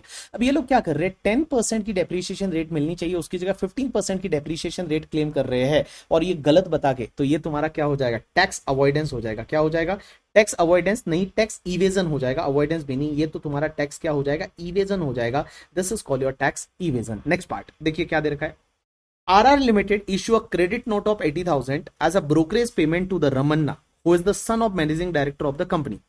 The purpose is to increase the total income of Ramanna from 4 lakh to 4,80,000 and reduce the income of the RR Limited correspondingly। अब एक बात समझना, यहाँ पे हो क्या रहा है, ये कंपनी को 80,000 रुपीज का ब्रोकरेज का खर्चा बता रहे हैं और रमन्ना को ये इनकम बता रहे हैं, और इसका मेन ऑब्जेक्टिव क्या है कि रमन्ना की इनकम 4 लाख से 480 कर दो और कंपनी उतना खर्चा ले ले। अब ये तो आप चिटिंग कर रहे हो, ये तो आप क्या कर रहे हो, टैक्स इवेजन कर रहे हो। क्योंकि आप क्या कर रहे हो, ये बता के और रमन्ना की इनकम को 480 कर रहे हो, रमन्ना को तो टैक्स लगेगा ही नहीं, क्योंकि आजकल तो आप 87A का रिबेट मिल जाता है और 87A की वजह से रिबेट मिलता है और टैक्स लगेगा ही नहीं। आप लगेगा तो भी ओनली 5% की रेट से लगेगा और कंपनी अपना जो टैक्स सेव करेगी वो 25-30% की रेट से सेव करेगी। तो ये टैक्स इवेजन कर रहे हो। क्या कर रहे हो, टैक्स इवेजन कर रहे हो। नेक्स्ट पॉइंट बोलता है, a company remitted provident fund contribution of both of its own contribution and employ contribution on the monthly basis before the due date. Due date से पहले पहले आप जो है एम्प्लॉय और खुद का कंट्रीब्यूशन जमा करा देते हो, तो आप ये क्या कर रहे हो, टैक्स मैनेजमेंट कर रहे हो। This is called your tax management. ये आपका टैक्स मैनेजमेंट में आ जाएगा। तो आप एक बार इसका सॉल्यूशन देख लीजिए, आपको समझ में आ जाएगी चीजें। यस पीपल, तो आप बोलेंगे ये सर कहाँ दे रखा है अपनी बुक में, टैक्स मैनेजमेंट कहाँ है, टैक्स प्लानिंग कहाँ है, टैक्स इवेजन कहाँ है, टैक्स अवॉइडेंस कहाँ है। तो ये आपको मैंने दे रखा है गार वाले टॉपिक में। तो अगर आप गार वाला टॉपिक देखोगे तो वहां पे आपको मिल जाएगा। तो आप अपनी कॉम्पैक्ट में जाएंगे और कॉम्पैक्ट के जो वॉल्यूम नंबर 1 है, वॉल्यूम नंबर 1 में ही आपको दिखेगा गार वाला टॉपिक करके, ठीक है। तो ये देखिए, ये वाला जो टॉपिक है ना, गार वाला, tax planning, tax avoidance, tax evasion and गार। तो इसमें सबसे पहले मैंने बता रखा है, यहाँ पे आपको बता रखा है टैक्स प्लानिंग के बारे में, यहाँ टैक्स अवॉइडेंस के बारे में, यहाँ टैक्स इवेजन के बारे में और यहाँ टैक्स मैनेजमेंट के बारे में। चलिए अब अपन बात करते हैं गार की, कि सर गार क्या होता है, और गार से रिलेटेड एग्जाम में क्वेश्चन आता है 4-5 मार्क का। देखो क्वेश्चन रिपीटेड आता है, तो अगर थोड़ा बहुत अगर आप ध्यान से देख लोगे तो आपका काम बच जाएगा यहाँ पे। तो देखिए गार से रिलेटेड क्वेश्चन क्या आता है, गार का फुल फॉर्म होता है जनरल एंटी अवॉइडेंस रूल। और गार कब लगाते हैं, तो यहाँ पे इन्होंने बोला हुआ है गार तभी लगाएंगे जब आप कुछ क्या कर रहे हो, पता है, आप टैक्स अवॉइडेंस कर रहे हो। टैक्स अवॉइडेंस का मतलब क्या होता है कि आप लॉ के लूपहोल्स को या जो DTAA के लूपहोल्स होते हैं उसको आप बेनिफिट ले रहे हो और कुछ ऐसा अरेंजमेंट कर रहे हो जो कि नॉर्मली लोग नहीं करते हैं। मीन्स नॉर्मली वैसा नहीं करते, वैसा अगर आप कर रहे हो तो वहां पे क्या होता है कि आप जो अरेंजमेंट कर रहे हो ना उसको इम्परमिसिबल अवॉइडेंस अरेंजमेंट माना जाएगा, और इम्परमिसिबल अवॉइडेंस माना जाएगा और वहां पे आपका जो है वो गार इंपोज हो सकता है। तो गार कहां लगेगा कि गार में एक और चीज समझना, गार में पहली चीज तो यह है कि इम्परमिसिबल अवॉइडेंस अरेंजमेंट होना चाहिए, और दूसरी चीज यह है कि आप उससे जो टैक्स बेनिफिट ले रहे हो ना वो टैक्स बेनिफिट आपका 3 करोड़ रुपए से ज्यादा होना चाहिए। तो अगर टैक्स बेनिफिट आपका 3 करोड़ रुपए से ज्यादा है तभी गार लगेगा, और इम्परमिसिबल अवॉइडेंस अरेंजमेंट होना चाहिए। अब आप बोलोगे इम्परमिसिबल अवॉइडेंस अरेंजमेंट क्या होता है, तो देखिए यहां पे मैंने बहुत सारे एग्जांपल्स वगैरह दे रखे हैं। आज इतना तो टाइम नहीं है कि मैं आपको सब एग्जांपल्स को रिवाइज करा पाऊं, बट मैं यहां पे आपको बताऊंगा कि इम्परमिसिबल अवॉइडेंस अरेंजमेंट कब बन सकता है। तो देखिए इम्परमिसिबल अवॉइडेंस अरेंजमेंट कब बनेगा, जब दो कंडीशन सेटिस्फाइड होनी चाहिए, मतलब दो में से दो कंडीशन है, ये दोनों कंडीशन सेटिस्फाइड होनी चाहिए, तभी उसको इम्परमिसिबल अवॉइडेंस अरेंजमेंट बनेगा। सबसे पहला तो क्या, पहली कंडीशन है कि मेन पर्पस और one of the main purpose for which is obtain to tax benefit, मतलब पहला जो आपका मेन ऑब्जेक्टिव है ना, वो मेन ऑब्जेक्टिव ये है कि आप टैक्स बेनिफिट लेना चाहते हैं। तो tax benefit is the main objective, आपका मेन ऑब्जेक्टिव और वन ऑफ द ऑब्जेक्टिव है वो आपका होना चाहिए, that is the tax benefit लेना चाहते हैं, that is the main objective. दूसरी आपके साथ में कंडीशन क्या होनी चाहिए, दूसरी इनमें से कोई भी एक, 1 2 3 4 5, ये जो 5 चीजें दे रखे हैं ना इसमें से कोई भी एक चीज। तो देखो पहला पार्ट तो यह है कि आपका वन और मेन ऑब्जेक्टिव जो है वो आपका होना चाहिए टैक्स बेनिफिट, और टैक्स बेनिफिट किससे ज्यादा होना चाहिए, 3 करोड़ रुपए से ज्यादा होना चाहिए। और दूसरी चीज क्या है, उसके साथ में आप क्या कर रहे हो, या तो कोई ऐसा क्रिएट राइट और ऑब्लिगेशन कर रहे हो which are not ordinarily created between the person dealing at arm length. Means आप कोई ऐसा राइट या ऑब्लिगेशन क्रिएट कर रहे हो जो नॉर्मली पर्सन जो ऑर्डिनरी डील करते हैं वो लोग ऐसा राइट या ऑब्लिगेशन क्रिएट नहीं करते, वैसा कुछ आप कर रहे हो। या फिर आप क्या कर रहे हो, डायरेक्टली या इनडायरेक्टली मिसयूज और abuse the provision of the act, act के प्रोविजन को आप मिसयूज कर रहे हो, अब्यूज कर रहे हो। या फिर आप क्या कर रहे हो, entered carried in a manner which is not ordinarily employed for the bonafide purpose, means ऐसे बोनाफाइड पर्पस के लिए कोई भी ट्रांजैक्शन में ऐसे एंटर नहीं होते हैं, बट आप ऐसा कोई प्लानिंग करके और एंटर हो रहे हो। या फिर आप क्या कर रहा है, लैक ऑफ कमर्शियल सब्सटेंस है या deem to be lack of commercial substance है, मींस आप ट्रांजैक्शन जो कर रहे हो वहां पे लैक ऑफ कमर्शियल सब्सटेंस है, मींस कमर्शियल सब्सटेंस नहीं है बट तो भी आप ऐसा कर रहे हो करके, ठीक है। ऐसे एग्जांपल्स में आप देखोगे तो आपको समझ में आएगा। इसके बाद में अगर आप देखोगे तो यहां पे मैंने आपको बताया हुआ है कि deem to be lack of commercial substance का मतलब क्या होता है। Deem to be lack of commercial substance में यहां पे बहुत सारी एग्जांपल्स दे रखे हैं, जैसे राउंड ट्रिपिंग वगैरह आप करते हो। राउंड ट्रिपिंग क्या होता है, किसी को पैसा घुमाना and all, that is called round tripping. जब मैंने गार आपको फास्ट ट्रैक बैच और रेगुलर बैच में पढ़ाया था तब आपको ये समझ में आया होगा करके, ठीक है। चलिए अब अपन चलते हैं, यहां पे मैंने बहुत सारे क्वेश्चंस आपको यहां पे भी दे रखे हैं, बट अपन एक काम करते हैं, सीधा अपनी बुक में जो क्वेश्चंस आपको कराने हैं वो मैं क्वेश्चंस पे चला जाता हूं, ठीक है। तो चलिए अपन कंपाइलर पे चलते हैं, और कंपाइलर में आ जाइए क्वेश्चन नंबर 1, तो ये 2 हो गया। 2 के बाद में सीधा आ जाइए क्वेश्चन नंबर आपकी बुक में, क्वेश्चन नंबर 7 पे आ जाइए। अब एक बात समझना, क्वेश्चन नंबर 7 क्या बोलता है, तो क्वेश्चन नंबर 7 पे आ जाइए सब लोग, all people please pay attention to question number 7। Question number 7 बोलता है, examine whether the GAAR can be invoke in the following cases, क्या इन दो केसेस में गार लग सकता है या नहीं। पहला, Messrs Footprint Limited is a company incorporated in India and it set up a unit in the Special Economic Zone SEZ for the manufacturing of water bottle and it claim 100% deduction of profit earned from that unit as per the section 10AA of the act। एक बात समझना, एक company है जिसका नाम है footprint limited, उन्होंने क्या किया, SEZ में अपनी यूनिट सेटअप की है और वहां पे जो प्रॉफिट हो रहा है ना उस पर 100% डिडक्शन ले रहे हैं अकॉर्डिंग टू 10AA। अरे यार ये तो अच्छी बात है, ये तो करना चाहिए, ये तो टैक्स प्लानिंग गवर्नमेंट ने ये बेनिफिट दिया है कि आप जो है वो मैन्युफैक्चरिंग बिजनेस सेटअप करिए कहां पे, एसईजेड में, और वहां पे आप डिडक्शन ले सकते हैं फर्स्ट 5 ईयर के लिए 100%, उसके बाद 50%, उसके बाद में आपका 50% और एसईजेड री इन्वेस्टमेंट रिजर्व में जितना ट्रांसफर किया which ever is lower export profit का इतना डिडक्शन ले सकते हैं। तो इसमें तो क्या गलत कर रहे हैं, इसमें कोई भी गलत नहीं कर रहे, ये चलेगा, कोई दिक्कत नहीं है, इसमें कोई भी गलत नहीं कर रहे, यहां पे गार की कोई जरूरत नहीं है। तो देखिए, there is an arrangement of setting up a unit in the SEZ which result in the tax benefit मिल रहा है, but however this is the case of tax mitigation where the tax, sorry 7th का point number 1, हाँ, there is an arrangement for setting up a unit in SEZ which result in the tax benefit, however this is the case of tax mitigation where the taxpayer is taking benefit of the fiscal incentive offered to him by the complying with the condition imposed and economic consequences of the provision of the legislation that is setting up a business unit in the SEZ area, hence the revenue would not invoke the GAR as regard to this arrangement। इस arrangement में कोई गार नहीं लगा सकते। चलिए अब दूसरा पॉइंट क्या है, दूसरा पॉइंट बोलता है कि in the above case let us presume that Messrs Footprint Limited has another unit of manufacturing of water bottle in the non SEZ area। मतलब नॉन एसईजेड एरिया में इनकी वाटर बोतल मैन्युफैक्चरिंग की एक कंपनी है जो नॉन एसईजेड एरिया में है और एक जो है इनकी एसईजेड एरिया में है। The company transfer the product of the non SEZ unit to the SEZ unit at a price lower than the fair market value. अब एक ये लोग क्या कर रहे हैं बताए कि company transfer of the product of non SEZ unit से एसईजेड यूनिट में लोअर प्राइस पे ट्रांसफर कर रहे हैं, और लोअर प्राइस पे ट्रांसफर कर रहे हैं मींस एसईजेड यूनिट परचेज कर रही है। और जब एसईजेड यूनिट परचेज कर रही है इसका मतलब ये हुआ कि एसईजेड में ये प्रॉफिट को कम कर रहे हैं और एसईजेड सॉरी प्रॉफिट को बढ़ा रहे हैं, क्योंकि परचेज प्राइस जितना कम होगा उतना प्रॉफिट बढ़ जाएगा करके, ठीक है। और एसईजेड यूनिट में प्रॉफिट ज्यादा आएगा तो भी कोई फर्क नहीं पड़ता। अब ये क्या कर रहे हैं देखिए, in respect of such product transfer from non SEZ unit only insignificant manufacturing activity take place in the SEZ unit. In this way the company is able to show the higher profit in SEZ unit than in the non SEZ unit and consequently claim the higher deduction in computation of income. The sale from the bottle transfer from non SEZ unit constitute 10% of the total turnover of the SEZ unit. तो ये लोग क्या कर रहे हैं कि non SEZ unit से cell करा रहे हैं, ठीक है, और उसको जो एसईजेड यूनिट में परचेस करा रहे हैं और लोअर वैल्यू पे हो रहा है। अब एक बात समझना, इस पर्टिकुलर केसेस में क्या होता है, सार लग जाता है। सार का मतलब क्या होता है, स्पेसिफिक एंटी अवॉइडेंस रूल।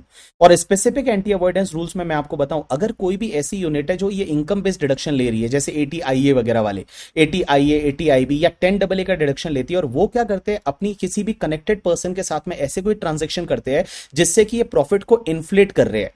अगर ये प्रॉफिट को इन्फ्लेट करते हैं तो मैं बताऊं वहां पे ट्रांसफर प्राइसिंग लग जाता है। अगर वो 20 करोड़ से ज्यादा का ट्रांजैक्शन है तो उस पर्टिकुलर केस में वहां ट्रांसफर प्राइसिंग लग जाता है और वहां पे आर्म लेंथ प्राइस निकालनी पड़ती है, और आर्म लेंथ प्राइस के हिसाब से ही वहां पे खर्चा अलाउ होता है। तो मैं बताऊं इससे रिलेटेड तो ऑलरेडी अपने लॉ में ऑलरेडी प्रोविजन बना रखे हैं, दैट इज कॉल्ड सार। अब एक बात समझना, लॉ में तो ये लिखा हुआ है कि जब स्पेसिफिक एंटी अवॉइडेंस रूल्स है तो यहां पे गार नहीं लगेगा, लेकिन जो सीबीडीटी का क्लेरिफिकेशन था, सीबीडीटी ने क्लेरिफाई करते टाइम ये बोला था कि गार और सार दोनों साथ में लग सकते हैं। तो सीबीडीटी ने ये बोला था गार एंड सार है वो दोनों को एग्जिस्ट हो सकते हैं। तो इस पर्टिकुलर केस में है वो गार लग सकता है as per the CBDT circular, but otherwise इससे रिलेटेड ऑलरेडी सार है, means specific anti avoidance rule से वो ऑलरेडी है कि अगर कोई भी ऐसी यूनिट है जो 10AA का डिडक्शन लेती है, या कोई ऐसी यूनिट है जो एटीआईए एटीआईबी वगैरह का डिडक्शन लेती है और वो क्या करती है अपनी दूसरी यूनिट को ऐसे कोई गुड्स ट्रांसफर करती है, तो वहां पे क्या होता है कि आर्म लेंथ पे होना चाहिए, और अगर आर्म लेंथ पे नहीं है तो उस पर्टिकुलर केस में असेसिंग ऑफिसर उसको चेंज कर सकता है। तो देखिए क्या लिखा हुआ है यहां पे बोला, as there is no misrepresentation of fact or false submission but it is not the case of tax evasion तो नहीं कर रहे बट ये प्राइस को इन्फ्लुएंस कर रहे हैं। देखो आगे क्या दे रखे, the company has tried to take the advantage of tax provision by transferring profit from non SEZ unit to the SEZ unit. This is not the intention of the providing tax benefit to the unit set up in the SEZ. However such tax avoidance is specifically dealt in section 1099, read with section 80IA subsection 8, wherein inter alia it's provide that where any goods or service held for the purpose of any other business carried on by the assessee are transferred and to the eligible business, and the consideration if any for such transfer is recorded in account of the eligible business does not correspond to the market value of such goods or service as on the date of transfer, then for the purpose of deduction under this section the profit and gain of such eligible business shall be computed as if the transfer in either case had been made at a market value of such goods or services as on that date. Thus in this present case, due to the application of specific anti avoidance provision जिसको सार बोलते हैं, no tax benefit can be derived by the footprint limited by transferring the product. No tax benefit can be derived by footprint limited by transferring the product from non SEZ unit to SEZ unit at less than fair market value. Therefore there is no specific need of GAR. यहां पे GAR नहीं लगेगा क्योंकि यहां पे already SAAR है करके, ठीक है। लेकिन एक चीज समझना, आगे इन्होंने क्या दे रखा है कि सीबीडीटी ने ये क्लेरिफाई किया है कि GAR और सार है वो को एग्जिस्ट कर सकते हैं and can be made applicable as may be necessary considering the fact of circumstances of the case. Therefore the possibility of invoking GAR in this case can not be completely rule out. आप ऐसा नहीं बोल सकते कि यहां पे GAR नहीं लगेगा, यहां पे GAR लग सकता है, इवन यहां पे सार है तो भी यहां पे GAR लग सकता है। This is the question number 7। उसके बाद में चलते हैं क्वेश्चन नंबर 8 पे, और देखिए क्वेश्चन नंबर 8 क्या बोलता है।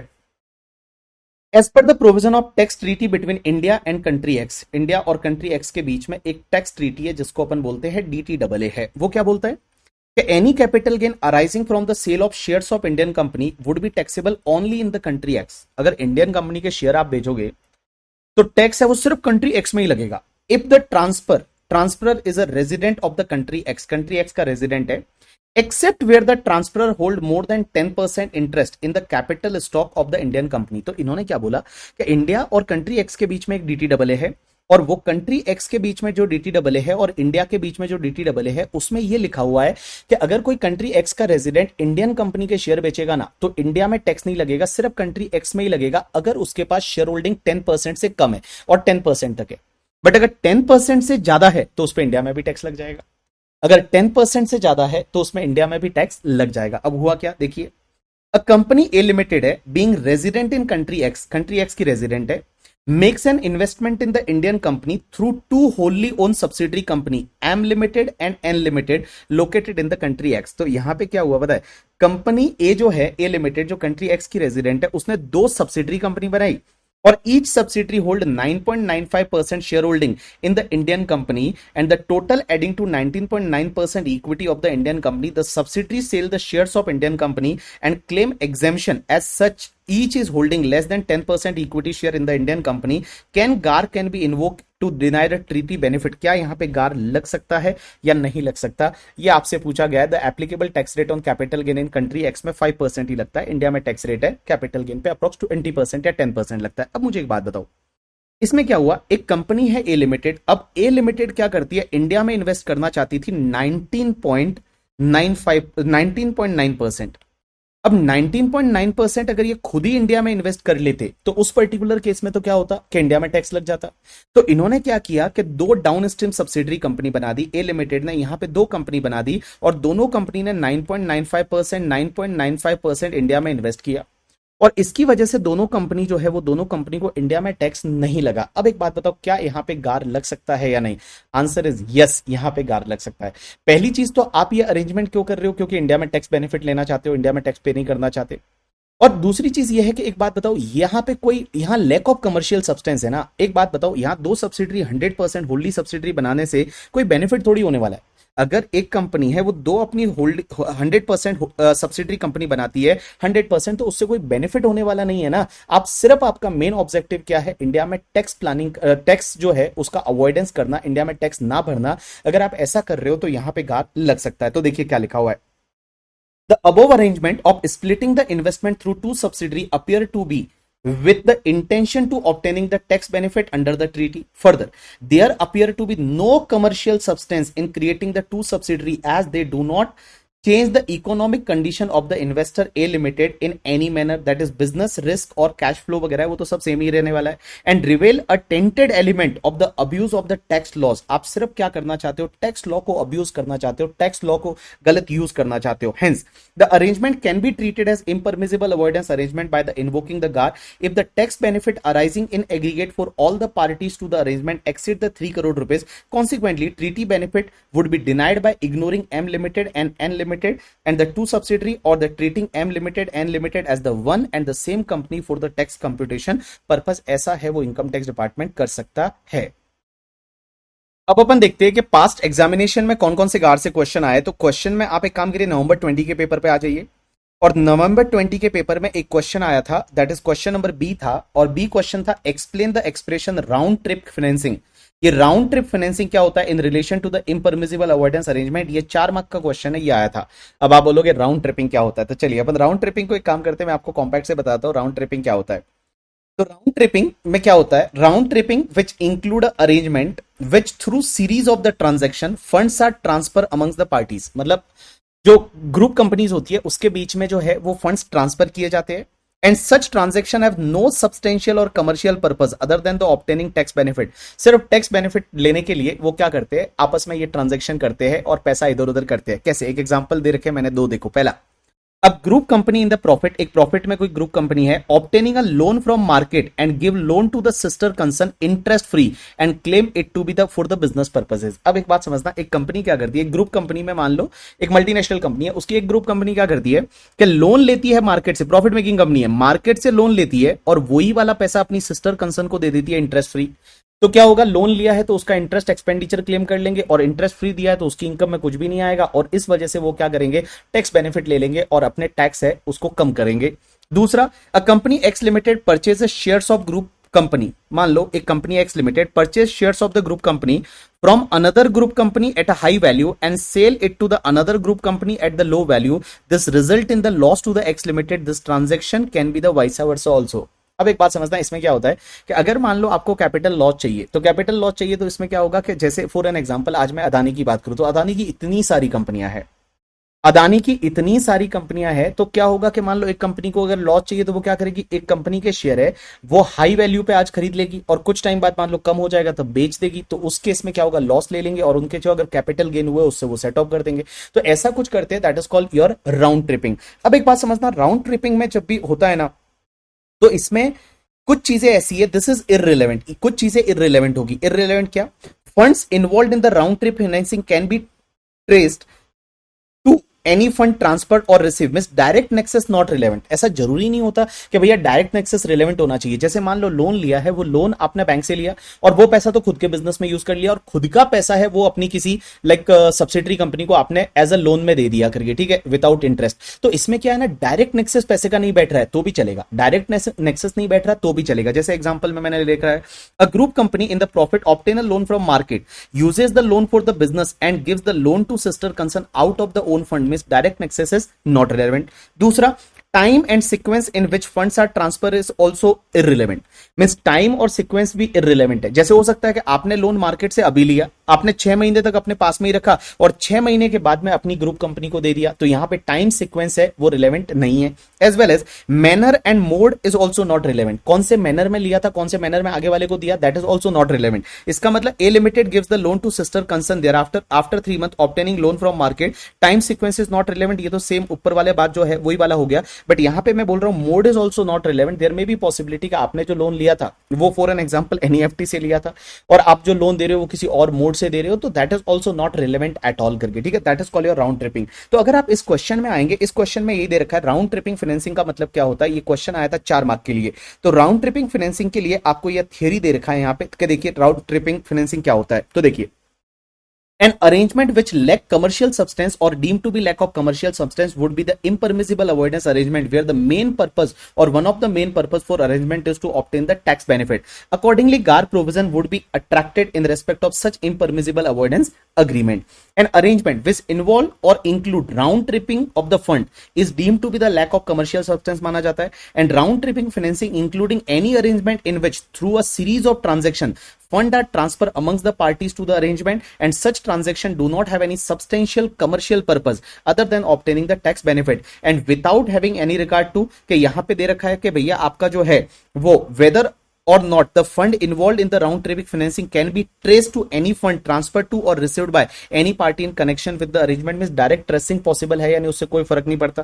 टाइम एंड सीक्वेंस है वो भी आपका इररिलेवेंट है और जो भी मोड से ट्रांसफर किया है वो भी आपका इररिलेवेंट है। तो ये एक थ्योरेटिकल क्वेश्चन आपको मिल सकता है कि राउंड ट्रिपिंग क्या होता है। अब एक और क्वेश्चन दे रखा है दैट इज दिसंबर 21 के एग्जाम में आया था, तो आप दिसंबर 21 के पेपर पे आ जाइए और दिसंबर 21 में 11A करके जो पॉइंट है उसमें आया था, तो आप सब लोग आ जाइए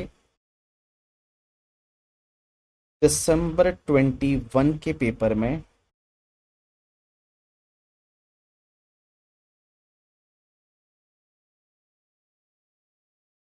या दिसंबर 21 का जो पेपर है उसमें आपका क्वेश्चन नंबर 11A देख लीजिए और ये रहा क्वेश्चन नंबर 11A।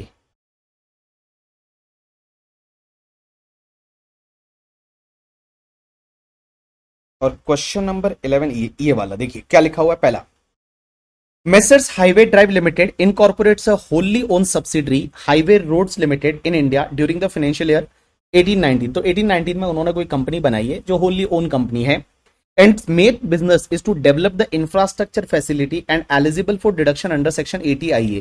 so ये कंपनी जो है ये 80IA का डिडक्शन लेती है।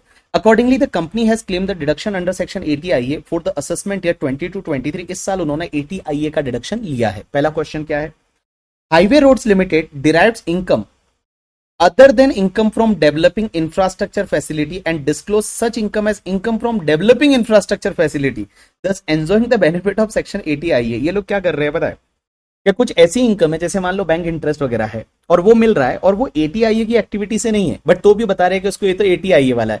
ये तो आप मिस रिप्रेजेंटेशन ऑफ फैक्ट कर रहे हो।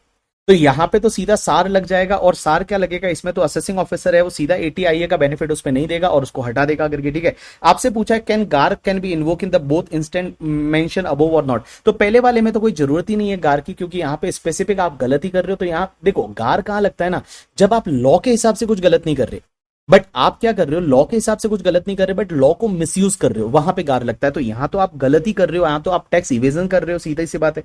तो देखिए यहां पे अगर आप आंसर में आएंगे तो 11 का जो आंसर है 11 का ए करके, उसमें देखिए पहले वाले में क्या दे रखा है।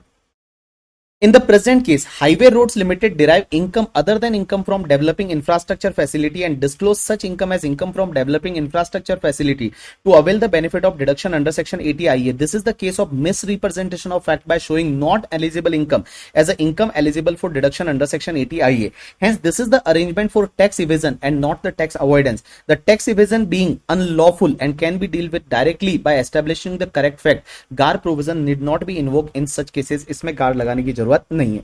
उसके बाद दूसरा पॉइंट क्या बोलता है, highway road limited purchase the supplies for the development of infrastructure facility from the highway drive limited at a price lesser than the fair price, thus transferring the income of highway drive limited to the highway roads limited and enjoying the benefit of section 80IA। इसमें क्या हो रहा है कि आप जो goods purchase कर रहे हो ना वो कम वैल्यू पे कर रहे हो। तो मैंने आपको बताया था इस केस में क्या होता है कि अगर मान लो आप 80IA वगैरह का डिडक्शन लेते हो, 10AA का डिडक्शन लेते हो, और आप क्या करते हो कोई भी गुड्स वगैरह परचेस कर रहे हो वो आप लो वैल्यू पे परचेस कर रहे हो, तो उस पर्टिकुलर केस में क्या होता है ना, वहां पे आर्म लेंथ पे लाया जाता है और वहां ट्रांसफर प्राइसिंग लग जाता है। तो दूसरे में तो वही वाला है कि यहाँ पे सार लग जाएगा, और सार में ये क्लियरली बोला हुआ है कि यहाँ पे बेटा सार के हिसाब से यहाँ ट्रांसफर प्राइसिंग लग जाएगा, मार्केट वैल्यू पे प्रॉफिट वगैरह निकालना पड़ेगा। लेकिन यहां सीबीडीटी ने यह बोला था कि भैया गार और सार है वो को एग्जिस्ट कर सकते हैं, तो यहां पे गार भी लग सकता है। सो ये 4 क्वेश्चन थे जो आप एग्जाम में ध्यान रखेंगे, हो सकता है इसमें से आपको कोई क्वेश्चन एग्जाम में मिल जाए। नेक्स्ट टॉपिक पे अपन चलते हैं, दैट इज द आपका पेनल्टी। पेनल्टी में एक चीज ध्यान रखना, सबसे पहले तो आपको है ना एक सुपर 30 में क्वेश्चन दे रखा है, दैट इज सुपर 30 का क्वेश्चन नंबर 17 है वो आपको करना है। और 17 क्वेश्चन किससे रिलेटेड है, पेनल्टी अंडर सेक्शन 270A से रिलेटेड। तो जो 270A से रिलेटेड है वो मैंने आपको दे रखा है सुपर 30 में, सुपर 30 से आप कर लीजिए, दैट विल बी सफिशिएंट करके, ठीक है। अगर वहां से आप नहीं करते तो फिर यहां पे बहुत सारे ऐसे क्वेश्चन दे रखे हैं जो ये सब 270A की पेनल्टी से रिलेटेड है, फिर आप यहां से कर सकते हैं, ठीक है। इट्स योर चॉइस, आप सुपर 30 से करना चाहे सुपर 30 से कर लीजिए, यहां से करना चाहे यहां से कर लीजिए। बट मैंने सुपर 30 का वीडियो भी डाल रखा है यूट्यूब पे, आप वीडियो से भी देख सकते हैं और आप एक बार कर सकते हो उसको, ठीक है। चलिए अब अपन पेनल्टी के कुछ क्वेश्चंस यहां पे करने वाले हैं। तो कौन कौन से क्वेश्चन अपन पेनल्टी से करेंगे, एक तो क्वेश्चन नंबर 3 पे आ जाइए। और ये क्वेश्चन नंबर 3 है ना, ये 271FA का पेनल्टी है। अब ये पेनल्टी क्या बोलता है, देखिए क्वेश्चन क्या बोलता है। A private bank has not filed its statement of financial transaction, उसने एसएफटी रिपोर्टेबल अकाउंट है वो फाइल नहीं किया in relation to the specified financial transaction और reportable account in relation to the specified financial transaction for the financial year 22-23। A notice was issued by the prescribed income tax authority on the 1st October 2023 requiring the bank to furnish the statement by the 31st October 2023. The bank, however, furnished the statement only on the 15th November 2023. What would be the penalty leviable under section 271FA? अब एक बात समझना, 271FA का penalty क्या बोलता है कि आपको सबसे पहली चीज तो यह कि एसएफटी फाइल करने का ड्यू डेट क्या होता है। तो एसएफटी फाइल करने का ड्यू डेट होता है 31 मई 2023। मींस अगर प्रीवियस ईयर 22-23 के लिए बात करूं तो ये प्रीवियस ईयर के एंड से उसके बाद में 31 मई 2023 तक आपको जो है वो एसएफटी फाइल करना पड़ता है इनकम टैक्स डिपार्टमेंट को।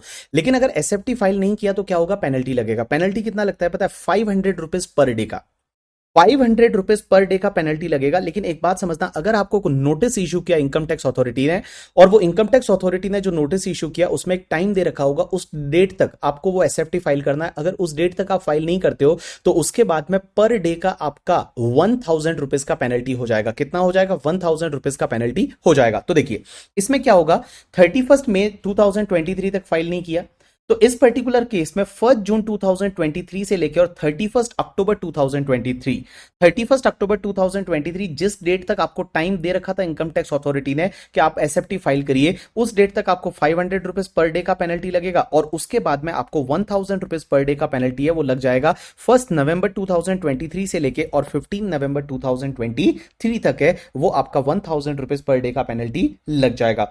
उसके बाद आप एक काम करिए, आ जाइए सीधा क्वेश्चन नंबर 11 पे और देखिए क्वेश्चन नंबर 11 क्या बोलता है।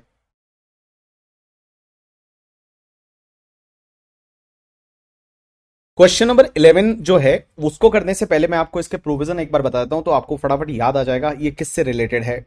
तो आपको पता है आपकी बुक में एक टॉपिक दे रखा है, that is the cash loan deposit and advances. Topic number 31 है कॉम्पैक्ट में। अब यहाँ पे एक सेक्शन होती है 269 एसएस करके, और 269 एसएस आई थिंक आपने ऑडिट में भी पढ़ा होगा, और ऑफिस में अगर टैक्स ऑडिट किया होगा तो वहां पे भी किया होगा, बट कितना याद है वो मुझे पता है, ठीक है। तो देखिए सबसे पहले ये सेक्शन क्या बोलती है कि mode of taking accepting loan और डिपॉजिट और एडवांस, तो एनी पर्सन शुड टेक और एक्सेप्ट any loan या deposit or advance in relation to immovable property only by the account pay check, demand draft या online transfer through the bank account or any other electronic mode as may be prescribed if the amount of 20,000 rupees or more। तो कोई भी person है ना, वो कोई भी loan है, डिपॉजिट है या advance in relation to immovable property, अगर वो 20,000 या उससे ज्यादा है तो वो पर्सन सिर्फ account pay cheque, account pay demand draft या any mode of electronic clearing system से ही ले सकता है। इलेक्ट्रॉनिक क्लियरिंग सिस्टम में क्या क्या आएगा, NEFT, RTGS, UPI, Bhim UPI and QR code करके, ठीक है। And debit card, credit card है, वो तुम्हारे इलेक्ट्रॉनिक मोड में आ जाएगा। अब एक बात समझना, यहां पे एक एंटिक चीज ये आती है कि अगर मान लो पहले आपने लोन लिया है या डिपॉजिट लिया है या advance in relation to immovable property लिया है और अब आप वापस ले रहे हो, तो जो पहले लिया हुआ है ना वो भी इसमें कंसिडर होता है 20,000 की लिमिट कैलकुलेट करने के लिए। तो जैसे यहां पे मैंने बहुत सारे एग्जांपल दिए होंगे, देखो सबसे पहले आपने जैसे यहां पे क्या किया, आपने यहां पे 12,000 रुपीज लिया हुआ है बाय कैश में, उसके बाद में ये वापस एक्सेप्ट कर रहा है 15,000 bye way of the bearer cheque. तो यहां पे एक बात बताओ, ये बियरर चेक से ले रहा है तो पहले वाले में तो कोई वायलेशन नहीं है, बट दूसरे वाले में वायलेशन हो गया ना। यहां पे आप बोलोगे ओनली 15,000 है, बट बेटा 15,000 और 12,000 दोनों को अगर जोड़ोगे तो ये तुम्हारा 27,000 हो गया, तो यहां पे वायलेशन हो गया और यहां पे पेनल्टी लग जाएगी। अब एक बात समझना, इस सेक्शन का अगर वायलेशन होता है तो यहां पे पेनल्टी लगेगी अंडर सेक्शन 271 डी में, और 271 डी में कितना पेनल्टी लगेगा पता है, 100% ऑफ लोन डिपॉजिट एडवांस जो है उसका 100% पेनल्टी लगेगा। और ये पेनल्टी सिर्फ ज्वाइंट कमिश्नर ही लगा सकता है, इसके अलावा कोई नहीं लगा सकता। सिर्फ ज्वाइंट कमिश्नर है ना, वो ज्वाइंट कमिश्नर ही ये पेनल्टी लगा सकता है, उसके अलावा ये पेनल्टी है वो कोई भी नहीं लगा सकता। अब एक बात समझना, ऐसी की ऐसी इसकी एक रिवर्स सेक्शन हुआ करती है, that is the section number 269T करके।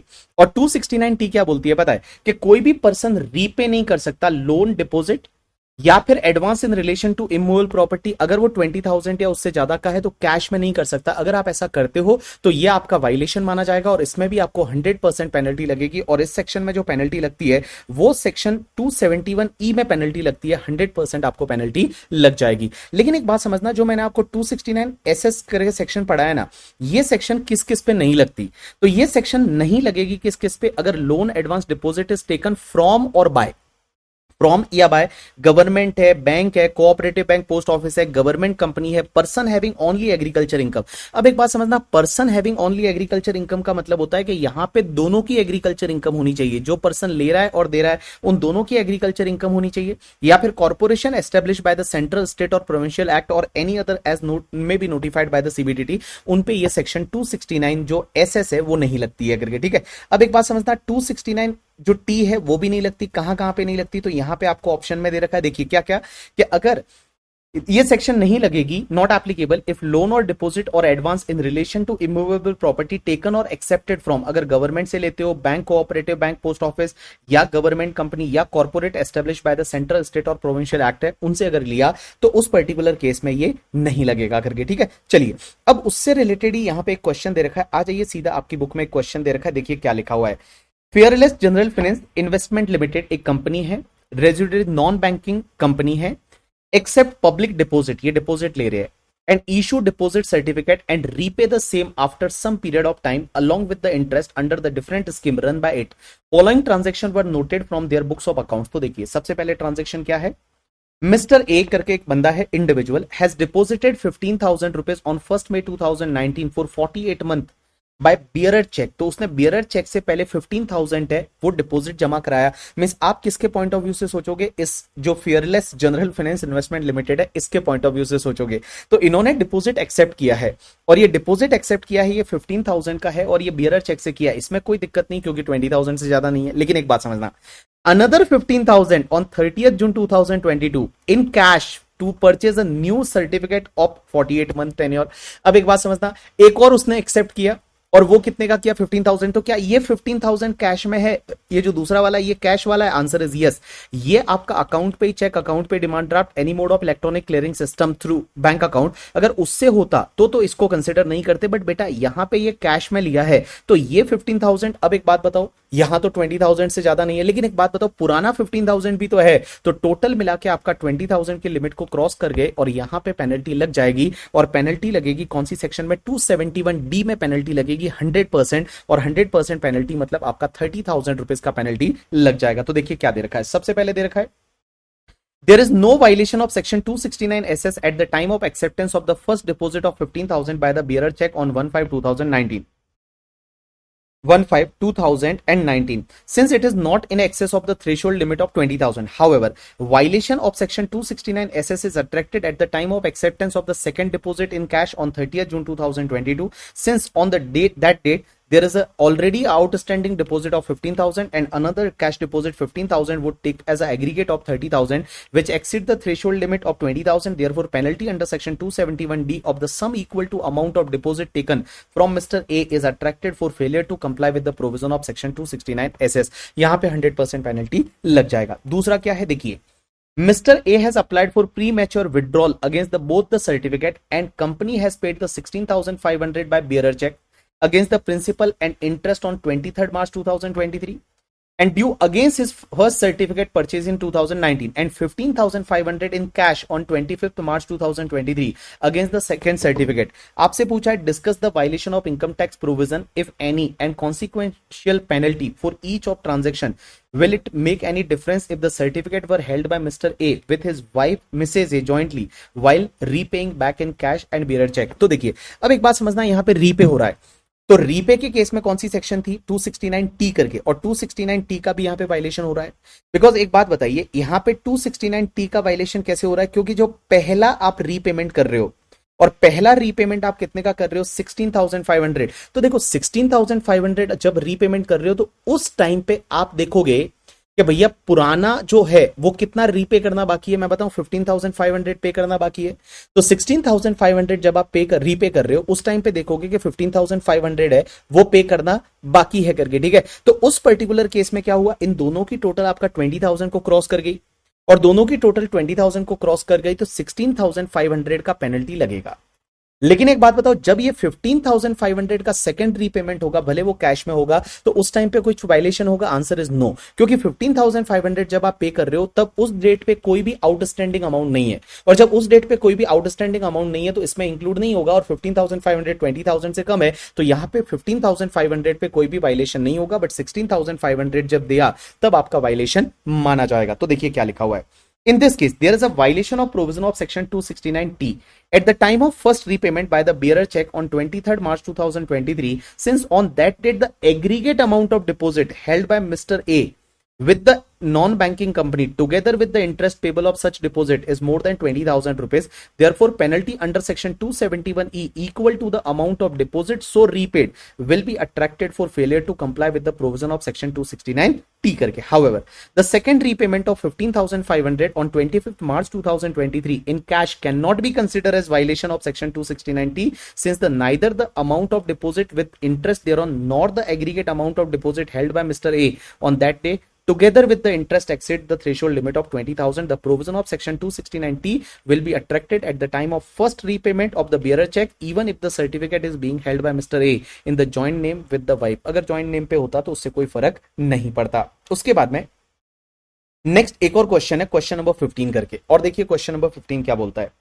Mr. Ram Kumar is a agriculturist has made the agreement to sell his 10 acres of agricultural land situated in the remote village at a price of 1 lakh per acre to Mr. Bhaskar, a builder, for constructing a farmhouse. Mr. Ram Kumar has received an advance of 1 lakh rupees by way of a cross check.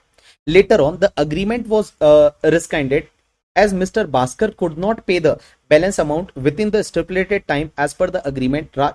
Mr. Ram Kumar returned the advance by cross check only. The assessing officer has proposed to levy a penalty under section 271D on Mr. Ram Kumar examine the validity of assessing officer action. अब एक बात समझना, यहां पे राम कुमार करके जो बंदा है, वो राम कुमार क्या कर रहा है, 1 लाख रुपया जो है वो एक्सेप्ट कर रहा है advance in relation to immovable property.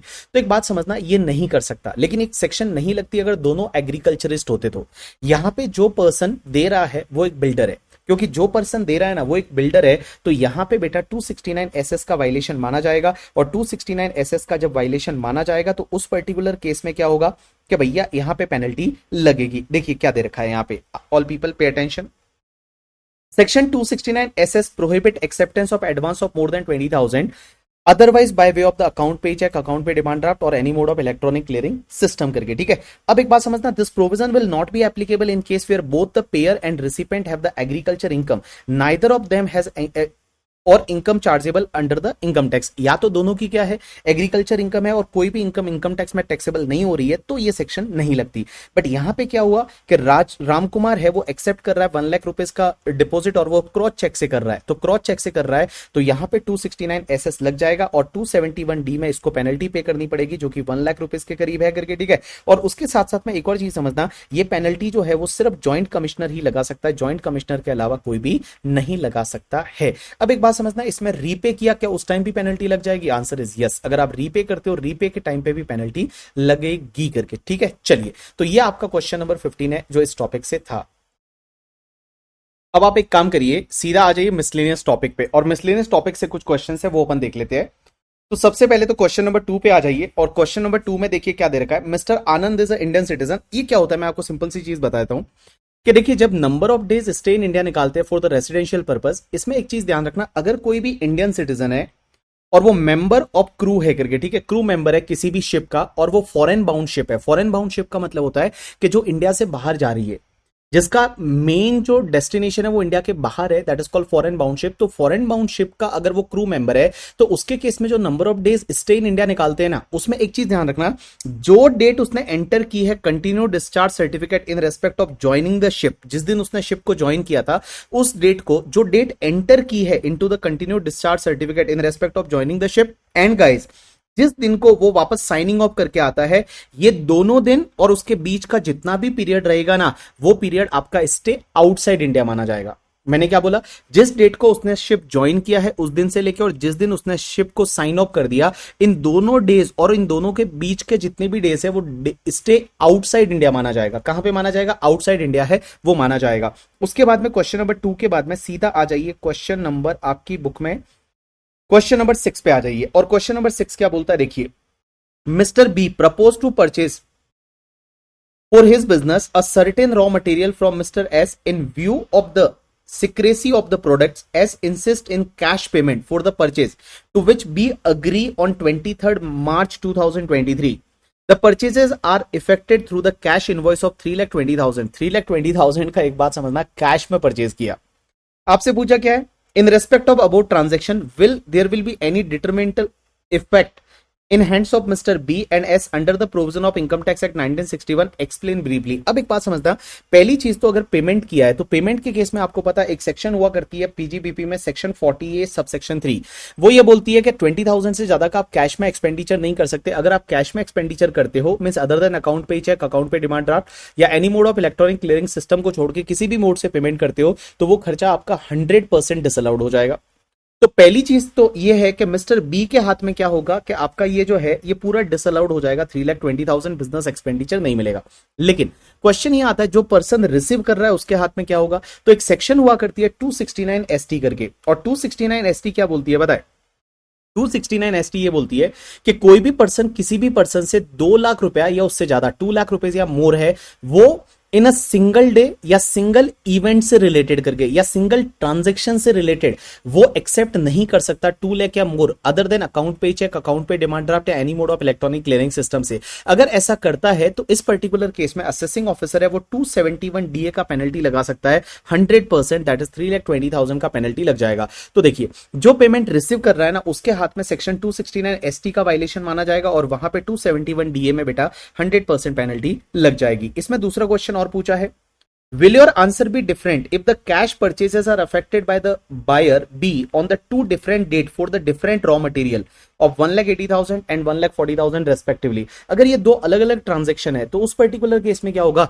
कि 1,80,000 है ना एंड 1,40,000 है, वो डिसअलाउड होगा 40 ए सबसेक्शन 3 में। जो परचेजर है उसके लिए तो डिसअलाउड हो जाएगा, लेकिन एक बात समझना, जो रिसीवर होगा वहां पे ये लिमिट 2 लाख को क्रॉस नहीं कर पा रही है, और 2 लाख को सिंगल डे में क्रॉस नहीं कर पा रही, या सिंगल ट्रांजेक्शन से रिलेटेड या सिंगल इवेंट से रिलेटेड ये 2 लाख को क्रॉस नहीं किया, तो उस पर्टिकुलर केस में आपका 269 एसटी का वायलेशन नहीं माना जाएगा और 271 डीए का पेनल्टी है वो अट्रैक्ट नहीं होगा इस पर्टिकुलर केस में। चलिए उसके बाद में एक और क्वेश्चन की अगर अपन बात करें तो क्वेश्चन नंबर 9 पे आ जाइए। अब क्वेश्चन नंबर 9 क्या बोलता है, देखिए क्वेश्चन नंबर 9 ये बोलता है MKG agency is a partnership firm consisting of mister Mohan, his 3 major son. The partnership deed provided that after the death of Mr. Mohan, the business shall be continued by the sons, but subject to the condition that the firm shall pay the 20% of the profit to their mother, that is Mrs. Lakshmi. Mr. Mohan died on March 2022, and in the previous year 22-23, the reconstitution firm has paid 1 lakh rupees equivalent to 20% of the profit to the Lakshmi and claimed the amount as a deduction from its income. Examine the correctness of claim of the firm. अब एक बात समझना, दो concept आते हैं, एक होता है एप्लीकेशन ऑफ इनकम और एक होता है तुम्हारा डाइवर्जन ऑफ इनकम करके, ठीक है। अब ये diversion of income by overriding title क्या होता है वो मैं बाद में बताता हूं, पहले एप्लीकेशन ऑफ इनकम है। एप्लीकेशन ऑफ इनकम क्या होता है, जैसे फॉर एन एग्जांपल मैं कुछ भी कमाता हूं और मैं कमाने के बाद में मैं किसी को डोनेट कर देता हूं, तो जो कमाया ना वो पहले मेरे हाथ में टैक्सेबल होगा, जो कमाया वो मेरे हाथ में टैक्सेबल होगा, क्योंकि कमाया वो मेरी इनकम है, उसके बाद में मैंने किसी को डोनेशन दे दिया करके, ठीक है, तो डोनेशन का हो सकता है डिडक्शन वगैरह मिल जाए, बट जो इनकम मैंने कमाई वो मेरे हाथ में टैक्सेबल होगी करके। एक और कॉन्सेप्ट आता है that is the diversion of income by the overriding title. Diversion of income by the overriding title का मतलब होता है कि अगर मान लो कोई ऐसा अग्रीमेंट बना हुआ है या ऐसा कोई भी like you can say that the contract बना हुआ है, और कॉन्ट्रैक्ट की वजह से क्या होता है कि इनकम अगर किसी और को देनी ही पड़ेगी बाय द कॉन्ट्रैक्ट, तो उस पर्टिकुलर केस में जो इनकम है ना वो आपके हाथ में टैक्सेबल नहीं होगी, वो उस पर्सन के हाथ में टैक्सेबल होगी जो उस इनकम को रिसीव कर रहा है। तो इस पर्टिकुलर केस में क्या हुआ कि एक बात बताओ, इनके बीच में पहले ही ऐसा डीड बन गया है और डीड में ये लिखा हुआ है कि इसमें से 20% का जो इनकम रहेगा, प्रॉफिट रहेगा, वो मिसेज लक्ष्मी को जाएगा करके, ठीक है। तो ये जो 1 लाख रुपए है वो लक्ष्मी को जाना चाहिए। अब वो फर्म जो है, क्वेश्चन ये आता है कि क्या फर्म की इनकम मानी जाएगी, आंसर इज नो, ये फर्म की इनकम नहीं मानी जाएगी, ये इनकम है वो लक्ष्मी की मानी जाएगी और ये लक्ष्मी के हाथ में टैक्सेबल हो जाएगी। तो देखिए क्या दे रखा है, the issue raised in the problem is based on the concept of diversion of income by overriding title, which is well recognized in the income tax law. In the instance case, the amount of 1 lakh being 20% of profit of the firm paid to Lakshmi get diverted at source by the charge created in her favor as per the terms of the partnership deed. Such income does not reach the assessee firm. ये firm का income नहीं माना जाएगा, firm के हाथ में taxable नहीं होगा। Rather, such income is then diverted to the other person as such other person has a better title over such income than the title of the assessee. The firm might have received that amount, but it is so received and on behalf of Lakshmi, who possesses the overriding title. Therefore, the amount paid to the Lakshmi should be excluded from the income of the firm, and this view has been confirmed by this case law also. ये case law में भी ऐसा बोला गया था। चलिए उसके बाद में एक क्वेश्चन दे रखा, क्वेश्चन नंबर 13। ये 13 तो मैंने आपको कराया था, रेगुलर बैच आपने अगर लिया होगा तो रेगुलर बैच में ये क्वेश्चन वगैरह आपको सब करा रखा है। क्वेश्चन नंबर 13 देखिए क्या दे रखा है, mister Ram age 56 year is a karta of the HUF. The HUF consists of himself, his wife and 2 sons, that is C and minor daughter D. The HUF is assessed as income tax and has business income from the year 2011-2012 onwards. The business income of HUF for the year ended 31st March 2023 is 5 lakh rupees compute कर रखा है। Mr. Ram is employed in the private company and his salary income for the same period is 6,10,000 computed. तो राम का जो salary income है वो 6,10,000 है। You are requested to answer the following, treating each of them as independent situation. पहला question, Mr. C gave a cash gift of 1 lakh rupees to the HUF of Mr. Ram. What would be the total income of the HUF? अब एक बात समझना, C जो है वो HUF का member है और उसने HUF को गिफ्ट किया, तो HUF का मेंबर से अगर HUF को कोई भी गिफ्ट मिलता है तो वो एग्जेम्प्ट हो जाएगा, बिकॉज HUF के लिए HUF के मेंबर रिलेटिव होते हैं। तो यहाँ पे HUF को गिफ्ट मिला है तो वो एग्जेम्प्ट हो जाएगा। यहाँ पे 56,210 है वो नहीं लगेगा और यहाँ पे 56,210 है वो नहीं लगेगा करके, ठीक है। तो यहाँ 56,210 है वो आपका नहीं लगेगा, तो यहाँ पे दे रखा है ये एग्जेम्प्ट हो जाएगा और यहाँ पे 56,210 है वो नहीं लगेगा। उसके बाद में दूसरा क्वेश्चन क्या पूछा हुआ है, the HUF has one house property जिसका रेंट आता है 10,000 per month and some movable asset. There is a proposal to make the partial partition of HUF by allotting the house property to Mr. C. Is it advisable to do the partial partition? अब एक बात समझना, हमारे income tax law में partial partition को अभी recognise नहीं किया।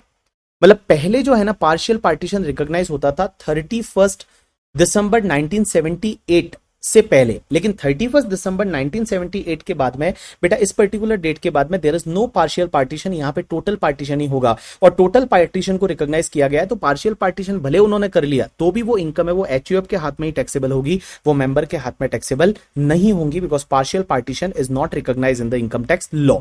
नेक्स्ट पॉइंट क्या बोलता है? Minor D earned the income of 70,000 by use of his special skill and talent. How would his income be taxable? अब एक बात समझना, माइनर की इनकम नॉर्मली पेरेंट्स के हाथ में टैक्सेबल होती है, बट अगर वो स्किल एंड टैलेंट से कमाया या मैनुअल वर्क से कमाया या फिर वो अगर हैंडीकैप्ड माइनर चाइल्ड है तो उसकी इनकम उसके खुद के हाथ में ही टैक्सेबल होगी, यहां पे पेरेंट्स के हाथ में टैक्सेबल नहीं होती। Next part, A car owned personally by Mr. Ram was blended with the HUF during the year. It was leased out for a monthly rent of 10,000 from 1st October 2022.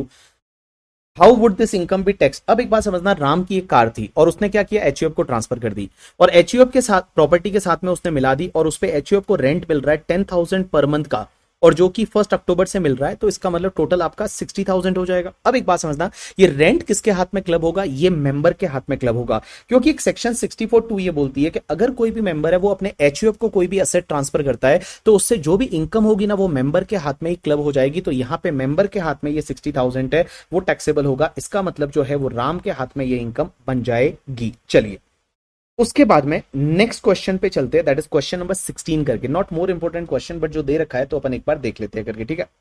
अब एक बात समझना, Neptune a ship liner used in carrying passenger and cargo owned by the Thomas of the UK. The ship carries the passenger and cargo in June 2022 from Singapore to Chennai and vice versa. Collected a charges thereof amounting to rupees 200 lakhs.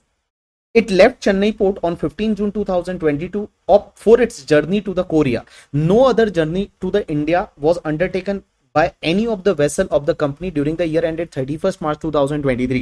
The non-resident company had authorized its Indian agent to comply with the income tax provision. You are consulted by the company to explain about the procedure as the return of income as to be filed and period within which the assessment thereof will be completed by the assessing officer. अब एक बात समझना, एक section हुआ करती है section 172 करके। ये 172 क्या होती है?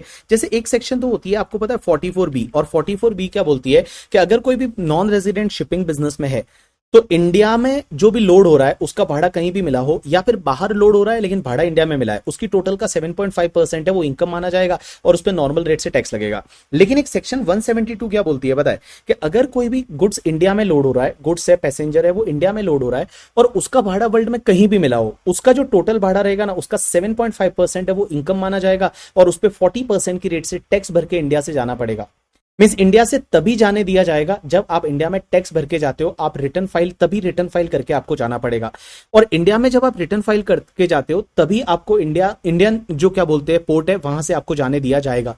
लेकिन एक चीज समझना, इसमें एक ऑप्शन ऐसा रहता है कि अगर मान लो आप इंडिया में कुछ ऐसे प्रिस्क्राइब अरेंजमेंट कर देते हो, आप किसी को एजेंट अपॉइंट कर देते हो और आप बोलते हो कि हमारा जो एजेंट है वो रिटर्न फाइल कर देगा इंडिया में, ठीक है, और वो टैक्स भर देगा, तो उस पर्टिकुलर केस में वो एजेंट को 30 days from the departure of the ship के अंदर 30 डेज के अंदर उसको रिटर्न फाइल करना पड़ता है। तो देखिए क्या लिखा हुआ है, Messrs. Thomas and Thomas of UK shall require to file the return of income in India for the journey of its ship before its leave for onward journey to the Korea. Korea जा रहा है उससे पहले India में return file करना पड़ेगा। But however as per the provision of section 172(3), where the assessing officer is satisfied it is not possible for the master of ship to furnish the return before departure of ship from the port, and it is satisfactory arrangement have been made for filing the return and payment for tax by the authorized agent in India, he may permit filing of return within 30 days from the departure of the ship. So जैसे ही ship departure हो जाती है उसके 30 days के अंदर फिर है वो आपको रिटर्न फाइल करना पड़ेगा।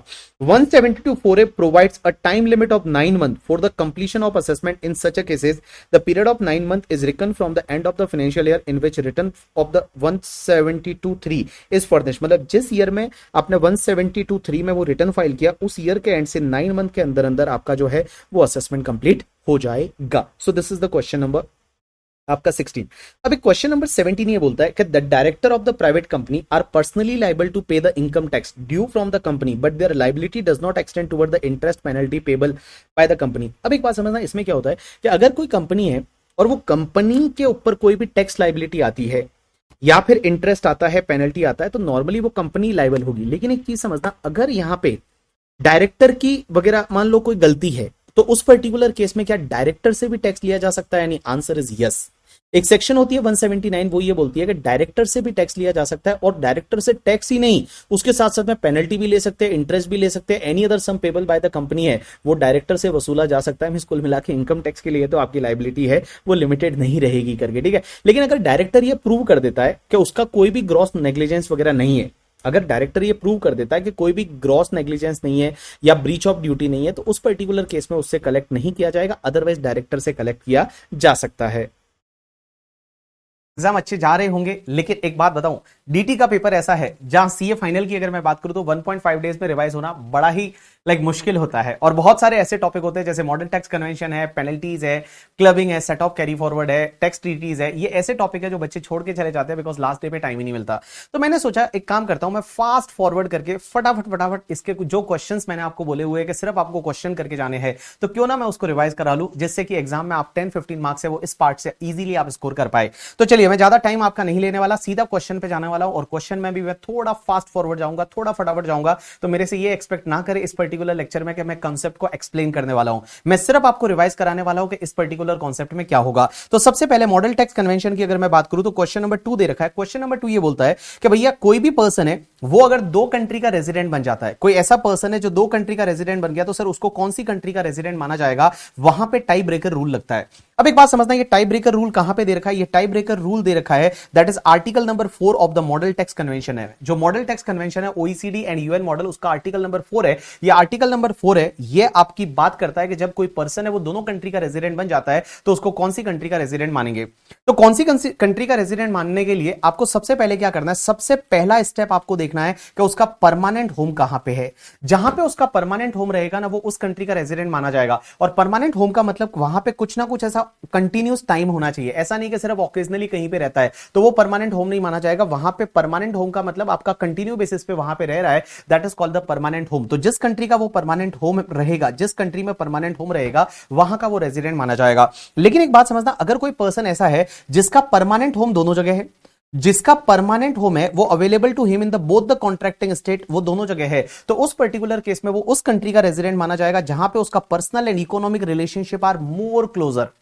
जहां पे उसका personal and economic relationship are more closer, इसी को बोला जाता है centre of the vital interest. जहां उसका centre of the vital interest है ना, मींस उसका आपको देखना पड़ेगा फैमिली कहां पे रह रही है, सोशल रिलेशनशिप कहां पे, ऑक्यूपेशन कहां है, प्लेस ऑफ बिजनेस कहां है, वहां बोला जाता है कि उसका इकोनॉमिक एंड पर्सनल रिलेशनशिप कहां पे क्लोज है, वहां का वो रेजिडेंट माना जाएगा। लेकिन एक चीज समझना, अगर कोई पर्सन ऐसा है जिसका परमानेंट होम दोनों ही कंट्री में अवेलेबल है, लेकिन पता नहीं चल रहा है कि उस पर्टिकुलर पर्सन का इकोनॉमिक एंड पर्सनल रिलेशनशिप कहां पे ज्यादा है, वो पता नहीं चल रहा है। या फिर ऐसा भी तो हो सकता है कि किसी का परमानेंट होम है वो कहीं पे नहीं है, परमानेंट होम है वो कहीं पे नहीं है, तो उस पर्टिकुलर केस में आपको ये देखना पड़ेगा कि वो इंडिविजुअल है वो हैबिचुअली अबोर्ड कहां करता है। जहां पे हैबिचुअली अबोर्ड करता है ना, वहां का वो रेजिडेंट माना जाएगा। अब एक बात समझना, ये पता ही नहीं चल रहा है वो हैबिचुअली अबोर्ड कहां कर रहा है या फिर वो हैबिचुअली अबोर्ड दोनों ही कंट्री में कर रहा है, तो फिर उसकी नेशनलिटी कहां की है, वहां का वो रेजिडेंट माना जाएगा। और एक बात बताऊं, अगर उसकी नेशनलिटी दोनों कंट्री की है या किसी भी कंट्री की नहीं है, तो ये मैटर जो है फिर कॉम्पिटेंट अथॉरिटी क्या करेगी, आपस में बैठ के और रिजॉल्व करेगी। तो that is called tie breaker rule. आप इसको रट के जाइए, कैसे भी करके जाइए, एग्जाम में क्वेश्चन आपको बैठ सकता है, एग्जाम में क्वेश्चन आ सकता है। तो टाई ब्रेकर रूल कैसे पता करेंगे इंडिविजुअल के लिए? तो आप ऐसे ध्यान रखिए कि इंडिविजुअल के सबसे पहला टेस्ट होता है परमानेंट होम करके, ठीक है।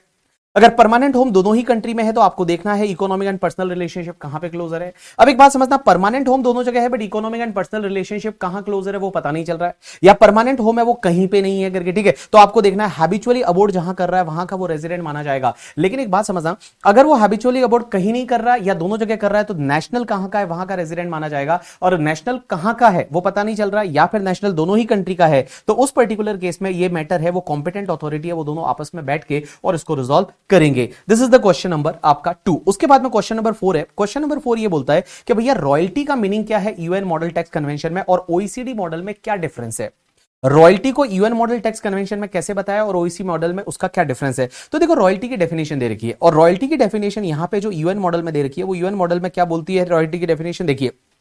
तो यहां पे इन्होंने बोला कि royalty means the payment for any kind received as a consideration for use of और राइट टू यूज और copyright of literacy artistic scientific work including cinematograph film और tapes use for the radio और television broadcasting any patent trademark design model plan secret formula process और for the use of or right to use of industrial, commercial or scientific equipment और the information concerning industrial commercial scientific experience. तो एक बात समझना, ये बहुत ही exhaustive definition दे रखी है रॉयल्टी की।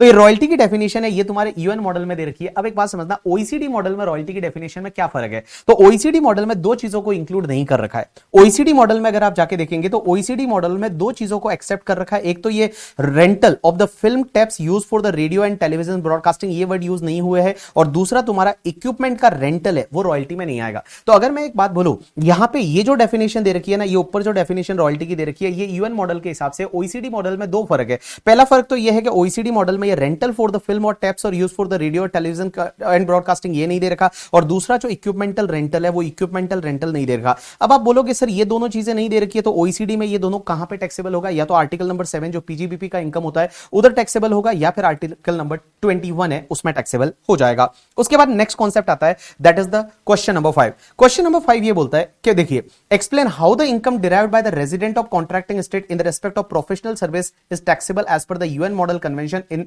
This contest, discuss the scope of the professional service. ये भी एग्जाम में क्वेश्चन आ सकता है। अब एक बात समझना है, यूएन मॉडल क्या बोलता है।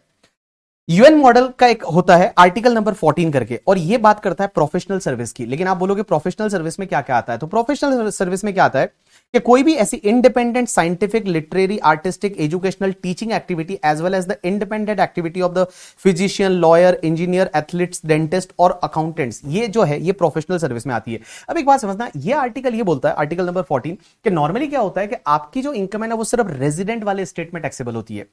रेजिडेंट वाले स्टेट में मींस जहां पे रेजिडेंट हो वहीं पे टैक्सेबल होगी, किसी दूसरी कंट्री में टैक्सेबल नहीं होगी। लेकिन इस आर्टिकल में दो केसेस में ऐसा बोला हुआ है कि अगर मान लो आप प्रोफेशनल सर्विस प्रोवाइड करते हो किसी सोर्स कंट्री में, तो आपको सोर्स कंट्री में भी टैक्स लग सकता है। दो केसेस में, कौन कौन से केसेस में, पहला तो यह है कि सोर्स की कंट्री में आपका fix base regularly available to him, means आपका जो है वो उस पर्टिकुलर सोर्स कंट्री में आपका कोई ना कोई fix base regularly available to him है। इसका मतलब आपका कोई वहां पे परमानेंट ऑफिस है, वहां पे आपका परमानेंट कोई ना कोई जगह है, तब उस कंट्री में आपको टैक्स लगेगा। एंड दूसरी चीज, या फिर वहां पे परमानेंट जगह नहीं है लेकिन आप क्या करते हो, उस कंट्री में विजिट करते हो और स्टे करते हो 183 डेज या उससे ज्यादा के लिए। तो 12 मंथ के पीरियड में 183 डेज या उससे ज्यादा के लिए उस कंट्री में स्टे करते हो तो सोर्स कंट्री में आपका टैक्स लगेगा, अदरवाइज टैक्स नहीं लगेगा। तो ये तुम्हारा क्वेश्चन नंबर 5 हो गया। इसको अगर एग्जांपल से मैं बताना चाहूं तो एक बंदा है जिसका नाम है मिस्टर बीबी। अब एक बात समझता, मैं टीचर हूं और मैं इंडिया का रेजिडेंट एंड ऑर्डिनरीली रेजिडेंट हूं। अब हुआ क्या बेटा, फॉर एन एग्जांपल मैं गया नेपाल। अब नेपाल में जाके और मैं पढ़ाने लगा और नेपाल में जाके मैं प्रोफेशनल सर्विस देता हूं, तो क्या नेपाल में भी टैक्स लगेगा या नहीं। तो यहां पे यह आर्टिकल क्या बोलता है, आपका टैक्स सिर्फ रेजिडेंट वाली कंट्री में लगेगा, इंडिया में लगेगा। लेकिन नेपाल में टैक्स लग सकता है दो केसेस में। पहली केस तो नेपाल में क्या है, मेरा कोई फिक्स बेस है करके, फिक्स बेस है तब नेपाल में टैक्स लगता है। और यहां फिर दूसरा क्या है, नेपाल में मेरा फिक्स बेस नहीं है, मैं लोगों को घर घर जाके पढ़ाता हूं, लेकिन नेपाल में मेरा जो स्टे है वो 183 डेज या उससे ज्यादा हो गया, तो नेपाल में टैक्स लगेगा, अदरवाइज नेपाल में टैक्स नहीं लगेगा। इंडिया में तो लगेगा ही लगेगा, लेकिन नेपाल में दो केसेस में टैक्स लग सकता है। That is the article number 5 तुम्हारा। नेक्स्ट टॉपिक आता है, that is the tax treaty. Tax treaty में सबसे पहला क्वेश्चन यह है कि डबल टैक्सेशन क्या होता है। डबल टैक्सेशन का मतलब एक ही इनकम पे अगर दो जगह टैक्स लग रहा है, that is called double taxation. अब एक बात समझना, डबल टैक्सेशन दो तरीके का हो सकता है। एक तो होता है ज्यूरिडिकल डबल टैक्सेशन, एक होता है इकोनॉमिक डबल टैक्सेशन। ये ज्यूरिडिकल डबल टैक्सेशन क्या होता है कि एक ही इनकम पे अगर दो कंट्री में टैक्स लग रहा है एक ही पर्सन के हाथ में, that is called juridical double taxation.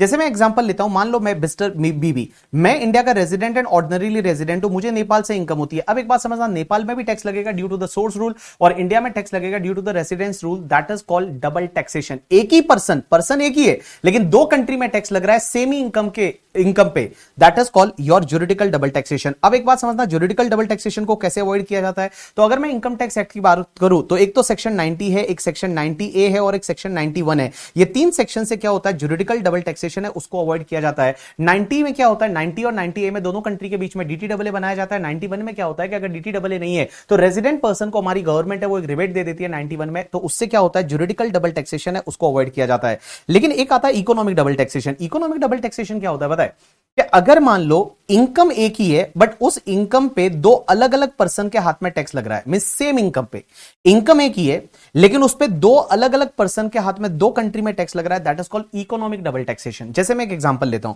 For an example हुआ क्या, जैसे एक फ्रांस में कंपनी है और फ्रांस की एक कंपनी है, उसने क्या किया, डिविडेंड दिया। और मान लो फ्रांस में वहां पे डीडीटी है, डिविडेंड डिस्ट्रीब्यूशन टैक्स है, तो वो डिविडेंड पे फ्रांस की कंपनी ने डीडीटी पे किया, तो डीडीटी फ्रांस की कंपनी ने पे किया और वो डिविडेंड है वो वापस मेरे को मिला इंडिया में, तो मेरे हाथ में वापस टैक्सेबल हो गया। तो देखिए यहां पे अमाउंट एक ही है डिविडेंड, बट डिविडेंड पे वो फ्रांस की कंपनी डीडीटी पे भर रही है डिविडेंड डिस्ट्रीब्यूशन टैक्स, और वही वाला डिविडेंड है वो बीबी के हाथ में टैक्सेबल भी हो रहा है। तो यहां पे क्या हो रहा है, एक ही नेचर एक ही है, इनकम एक ही है, लेकिन दो अलग अलग लोगों के हाथ में टैक्सेबल हो रहा है। That is called economic double taxation. अब इकोनॉमिक डबल टैक्सेशन को रिजॉल्व कैसे किया जाता है, आप यहां पे मैप बनता है करके, ठीक है, म्यूचुअल एग्रीमेंट प्रोसीजर के थ्रू इकोनॉमिक डबल टैक्सेशन है उसको अवॉइड किया जाता है। उसके बाद में क्वेश्चन आपका आता है, सीधा आ जाइए क्वेश्चन नंबर आपका 7 करके, और 7 ये बोलता है कि जब भी कोई डीटी डबल ए वगैरह बनता है तो एक्सप्लेन द मीनिंग, उसके कुछ एग्जांपल्स आपको बताने हैं। एक तो अगर प्रोटोकॉल का मतलब क्या है and preamble in the interpretation of the tax treaty. Means कभी भी आप टैक्स ट्रीटी या डीटी डबल ए को रीड करते हो, आप उसको इंटरप्रेट करते हो, तो उसमें प्रोटोकॉल का क्या मीनिंग है। तो मैं बता दूं, प्रोटोकॉल का मतलब होता है सप्लीमेंट टू द ट्रीटी। कोई भी ट्रीटी अगर बन गई और ट्रीटी में कुछ चीजें जोड़नी है,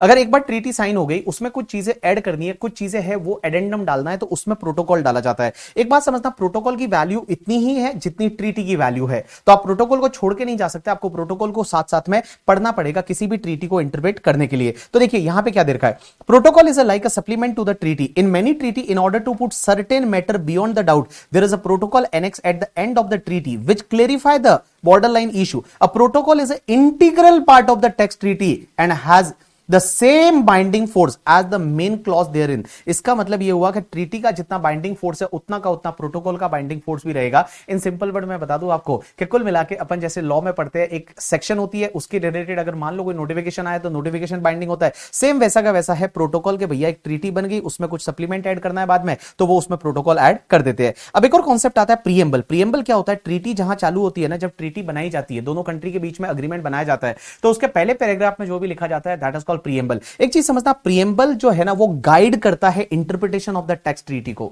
मींस कोई भी अग्रीमेंट को पढ़ने के लिए preamble is a guiding factor, ये गाइड करता है किसी भी ट्रीटी को समझने के लिए। जैसे यहां पे इन्होंने एक एग्जांपल दे रखा है कि आपका जो इंडिया और मॉरिशस का ट्रीटी था उसके प्रीएम्बल में ये लिखा हुआ था कि encouraging of the mutual trade and investment. Means इस ट्रीटी का प्रीएम्बल ही था कि encouragement of the mutual trade and investment. तो इसको भैया ये गाइड कर रहा है कि आपको इस ट्रीटी के थ्रू क्या करना है, कि एनकरेज करना है म्यूचुअल ट्रेड एंड इन्वेस्टमेंट को। That is called your preamble. उसके बाद में क्वेश्चन नंबर 8 आता है, that is the explain the following terms in context of the interpretation of the text treaty.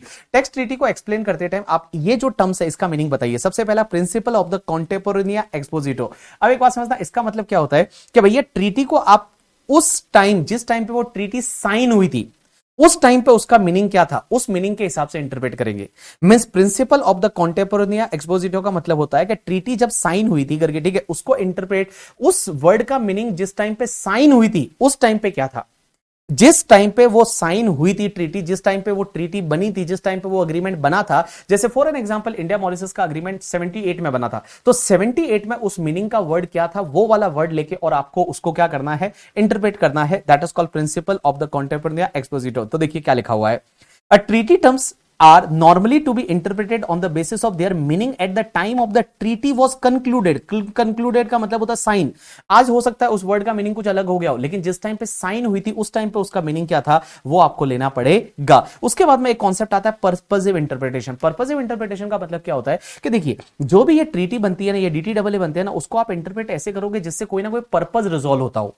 Means आपको पर्पस रिजॉल्व करना पड़ेगा। आप ऐसा नहीं कर सकते कि नहीं नहीं यार इसका पर्पस ही भूल जाओ, नहीं, आपको पर्पस है वो रिजॉल्व करना पड़ेगा, उसको आपको ऐसा इंटरप्रेट करना है जिससे कि पर्पस रिजॉल्व हो जाए। जैसा अपन इंडिया मॉरिशस की बात कर रहे थे, तो इंडिया मॉरिशस की जो ट्रीटी है उसमें ये क्लियरली लिखा हुआ है कि हम क्या करेंगे, म्यूचुअली मिलके और ट्रेड को सपोर्ट करेंगे, तो वो पर्पस पे आपको पहुंचना है। तो देखिए क्या लिखा हुआ है, in this approach the treaty is to be interpreted so as to facilitate the attainment of the aim and objective of the treaty. This approach is also known as the objective and purposive approach भी इसको बोला जाता है। जैसे इस particular case में बोला था कि इंडिया मॉरिशस है, उसमें मान the principle of adopted for the interpretation of treaty are not the same as those in the interpretation of the statutory legislation. अब आप लॉ को इंटरप्रेट करते हो, वैसे ट्रीटी को इंटरप्रेट नहीं करोगे।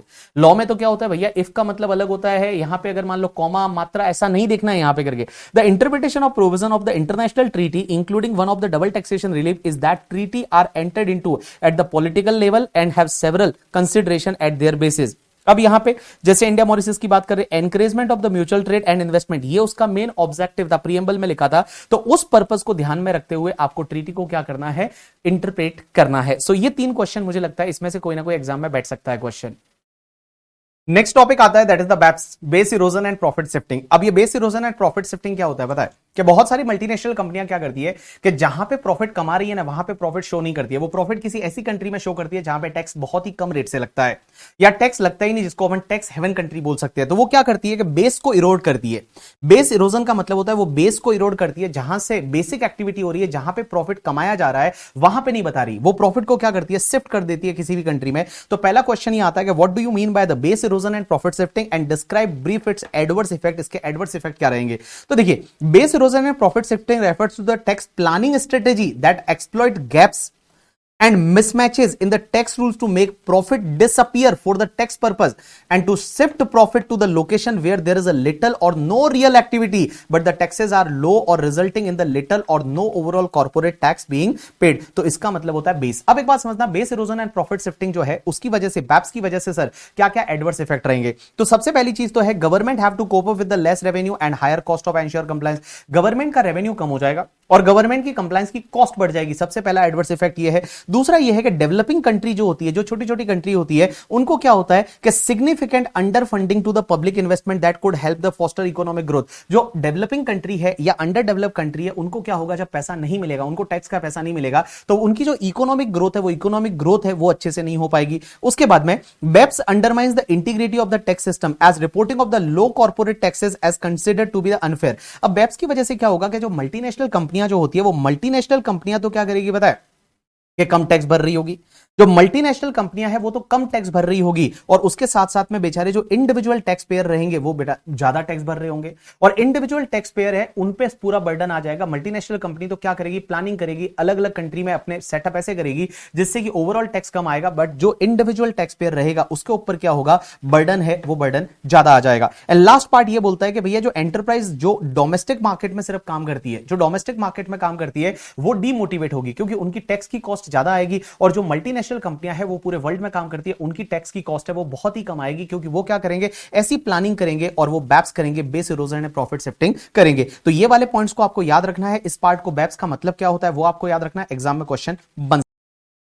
चलिए अब एक बात समझते हैं, क्वेश्चन नंबर 1 के बाद में क्वेश्चन नंबर 7 करेंगे, बट 7 के से पहले मैं आपको क्वेश्चन नंबर 8 करा देता हूं। तो चलिए आ जाइए क्वेश्चन नंबर 8 पे।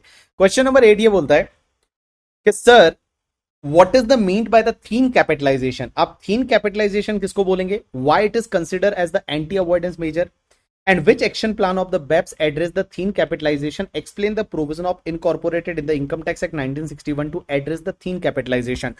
एक बात समझना, thin capitalization का मतलब होता है, सिंपल सी बात है, कैपिटल को thin कर देना। और कैपिटल को thin कैसे करते हैं कि बहुत सारी कंपनियां क्या करती है पता है, कि आपको पता है ज्यादा से ज्यादा वो कैपिटल को कम करके और लोन पे जाती है, और लोन पे जाएगी तो उसमें क्या होगा, इंटरेस्ट देंगे, और इंटरेस्ट देंगे तो पता है इंटरेस्ट के केस में interest is a deductible expenditure.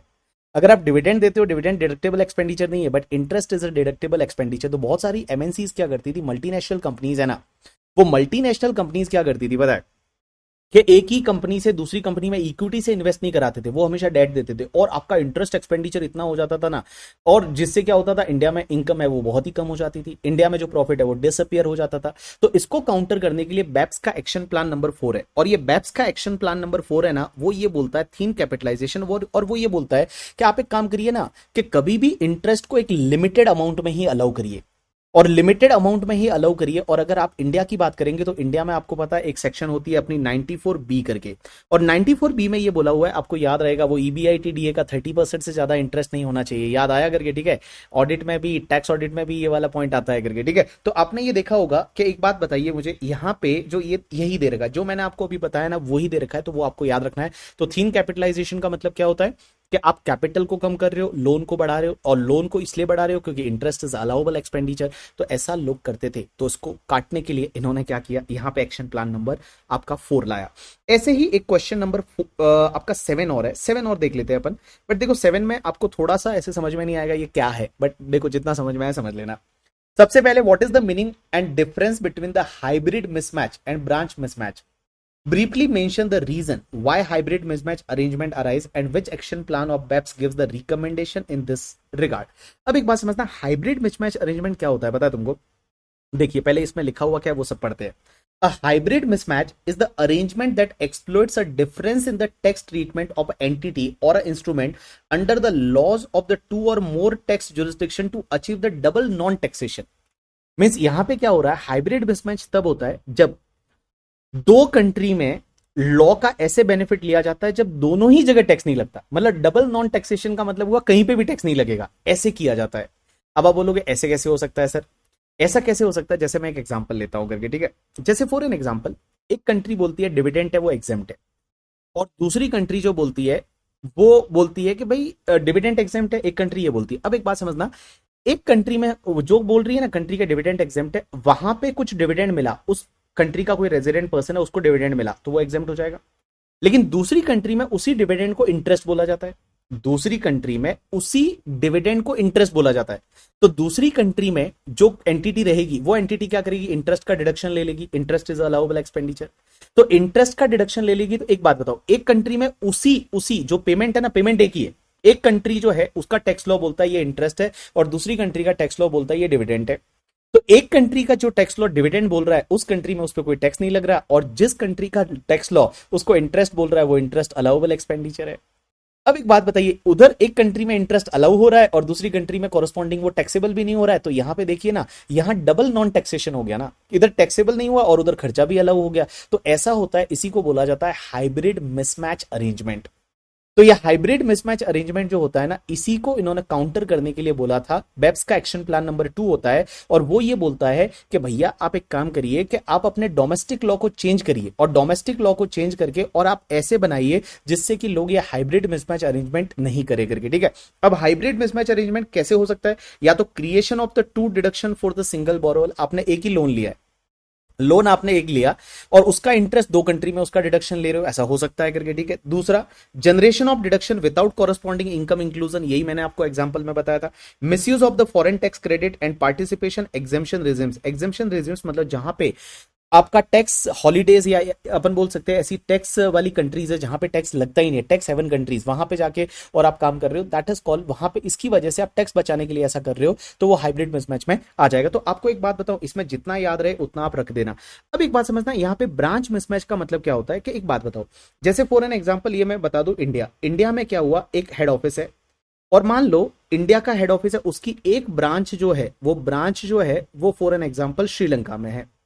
अब ब्रांच अपना पीएनडल श्रीलंका में बनाएगी, और ब्रांच है वो श्रीलंका में जो है वो टैक्स पे करेगी, एज वेल एज ब्रांच की इनकम पे इंडिया में भी टैक्स लगेगा। अब एक बात समझना, हो सकता है ना श्रीलंका में ब्रांच की इनकम कैलकुलेट करने का टैक्स लॉ अलग है, रूल्स अलग है, मींस कौन कौन से खर्चे अलाउ होंगे वो अलग है, और इंडिया में उसी ब्रांच को इनकम को इंक्लूड करने के लिए लॉ है वो अलग है, बिकॉज इंडियन टैक्स लॉ है वो अलग है, श्रीलंका का टैक्स लॉ अलग है। तो श्रीलंका में जो ब्रांच ने अपनी इनकम बताई होगी वो इनकम अलग बताई होगी, और वही ब्रांच की इनकम जब इंडिया में बता रहे हैं तो वो अलग बताई होगी। तो that is called your branch mismatch. तो ब्रांच मिसमैच का मतलब यही होता है कि क्या होता है कि हेड ऑफिस जिस कंट्री में है वहां का टैक्स लॉ कुछ अलग बोलता है, और ब्रांच जिस कंट्री में है वहां का टैक्स लॉ कुछ अलग बोलता है, और उस वजह से ब्रांच की इनकम है उसमें मिसमैच आता है, that is called branch mismatch करके, ठीक है। सो ये मैंने आपको छोटे छोटे टॉपिक्स थे। अब मैं एक बात बताऊं, ये जो मैंने आपको क्वेश्चन कराए, मैं ऐसा नहीं बोल रहा हूं इसमें से कोई आपको 15-20 मार्क का आ ही जाएगा करके, ठीक है, बट आ सकता है एग्जाम में कुछ ना कुछ छोटे छोटे क्वेश्चन आते हैं। बहुत सारे तो लोग क्या करते हैं, फिर वो वाले क्वेश्चन को ऑप्शन में छोड़ के चले जाते हैं, बट मैंने इस बार सोचा कि क्यों ना मैं थोड़ा सा टाइम लगा के और आपके साथ में कुछ क्वेश्चन है वो मैं डिस्कस करूं। इस बार मैंने आपके लिए, जैसा आपको पता है, I started with the revision lecture, मैंने आपको रिवीजन लेक्चर दिए, उसके बाद में रिवीजन लेक्चर जैसे ही कंप्लीट हो गए उसके बाद में मैंने आपको क्या बोलते हैं सुपर 30 दिया। सुपर 30 जो क्वेश्चंस थे वो बेस्ट क्वेश्चन है, एग्जाम में आप करके जाइएगा उसको, और उसमें बहुत सारे अमेंडमेंट्स कवर हुए थे, तो सुपर 30 क्वेश्चंस है वो मैंने आपको दिए। उसके साथ साथ में अभी मैंने आपको ये क्वेश्चंस और दिए। सो गाइस, अब मेरा तो रोल पूरा हो जाता है, अब आपका रोल है कि आप एग्जाम में कैसे परफॉर्म करेंगे। तो मैं तो यही चाहता हूँ कि देखो यार, आपने मेहनत जो करनी थी वो आपने कर ली, मैंने जो मेहनत करनी थी वो मैंने कर ली, अब देखो ऊपर वाले के हाथ में है और थोड़ा बहुत आपके हाथ में है करके, ठीक है। तो आप जब एग्जाम देने जाओ अच्छे से लिखना, वो 3 घंटे आपकी लाइफ के बेस्ट होने चाहिए करके, ठीक है। और डोंट वरी यार, ज्यादा टेंशन मत लेना कि कुछ याद आ रहा है नहीं आ रहा है करके, ठीक है। मैं बताऊं, अगर आप शांति से सोचोगे ना, हर चीज याद आ जाती है। आपको भी पता है कि जब आप एकदम आराम से बैठे होते हो तो आपके पुरानी कितनी 5-5 10-10 साल पुरानी चीजें आपको सब याद आने चल लग जाती है करके, ठीक है। किस किस के मैसेज याद आ जाते हैं आपको पता ही है। तो मैं बता दूं, अभी आपको क्या करना है, तो ऐसे ही आराम से सोचना है, सब चीजें आपको याद आ जाएगी। So guys, best of luck for your examination, that's enough for today from my side.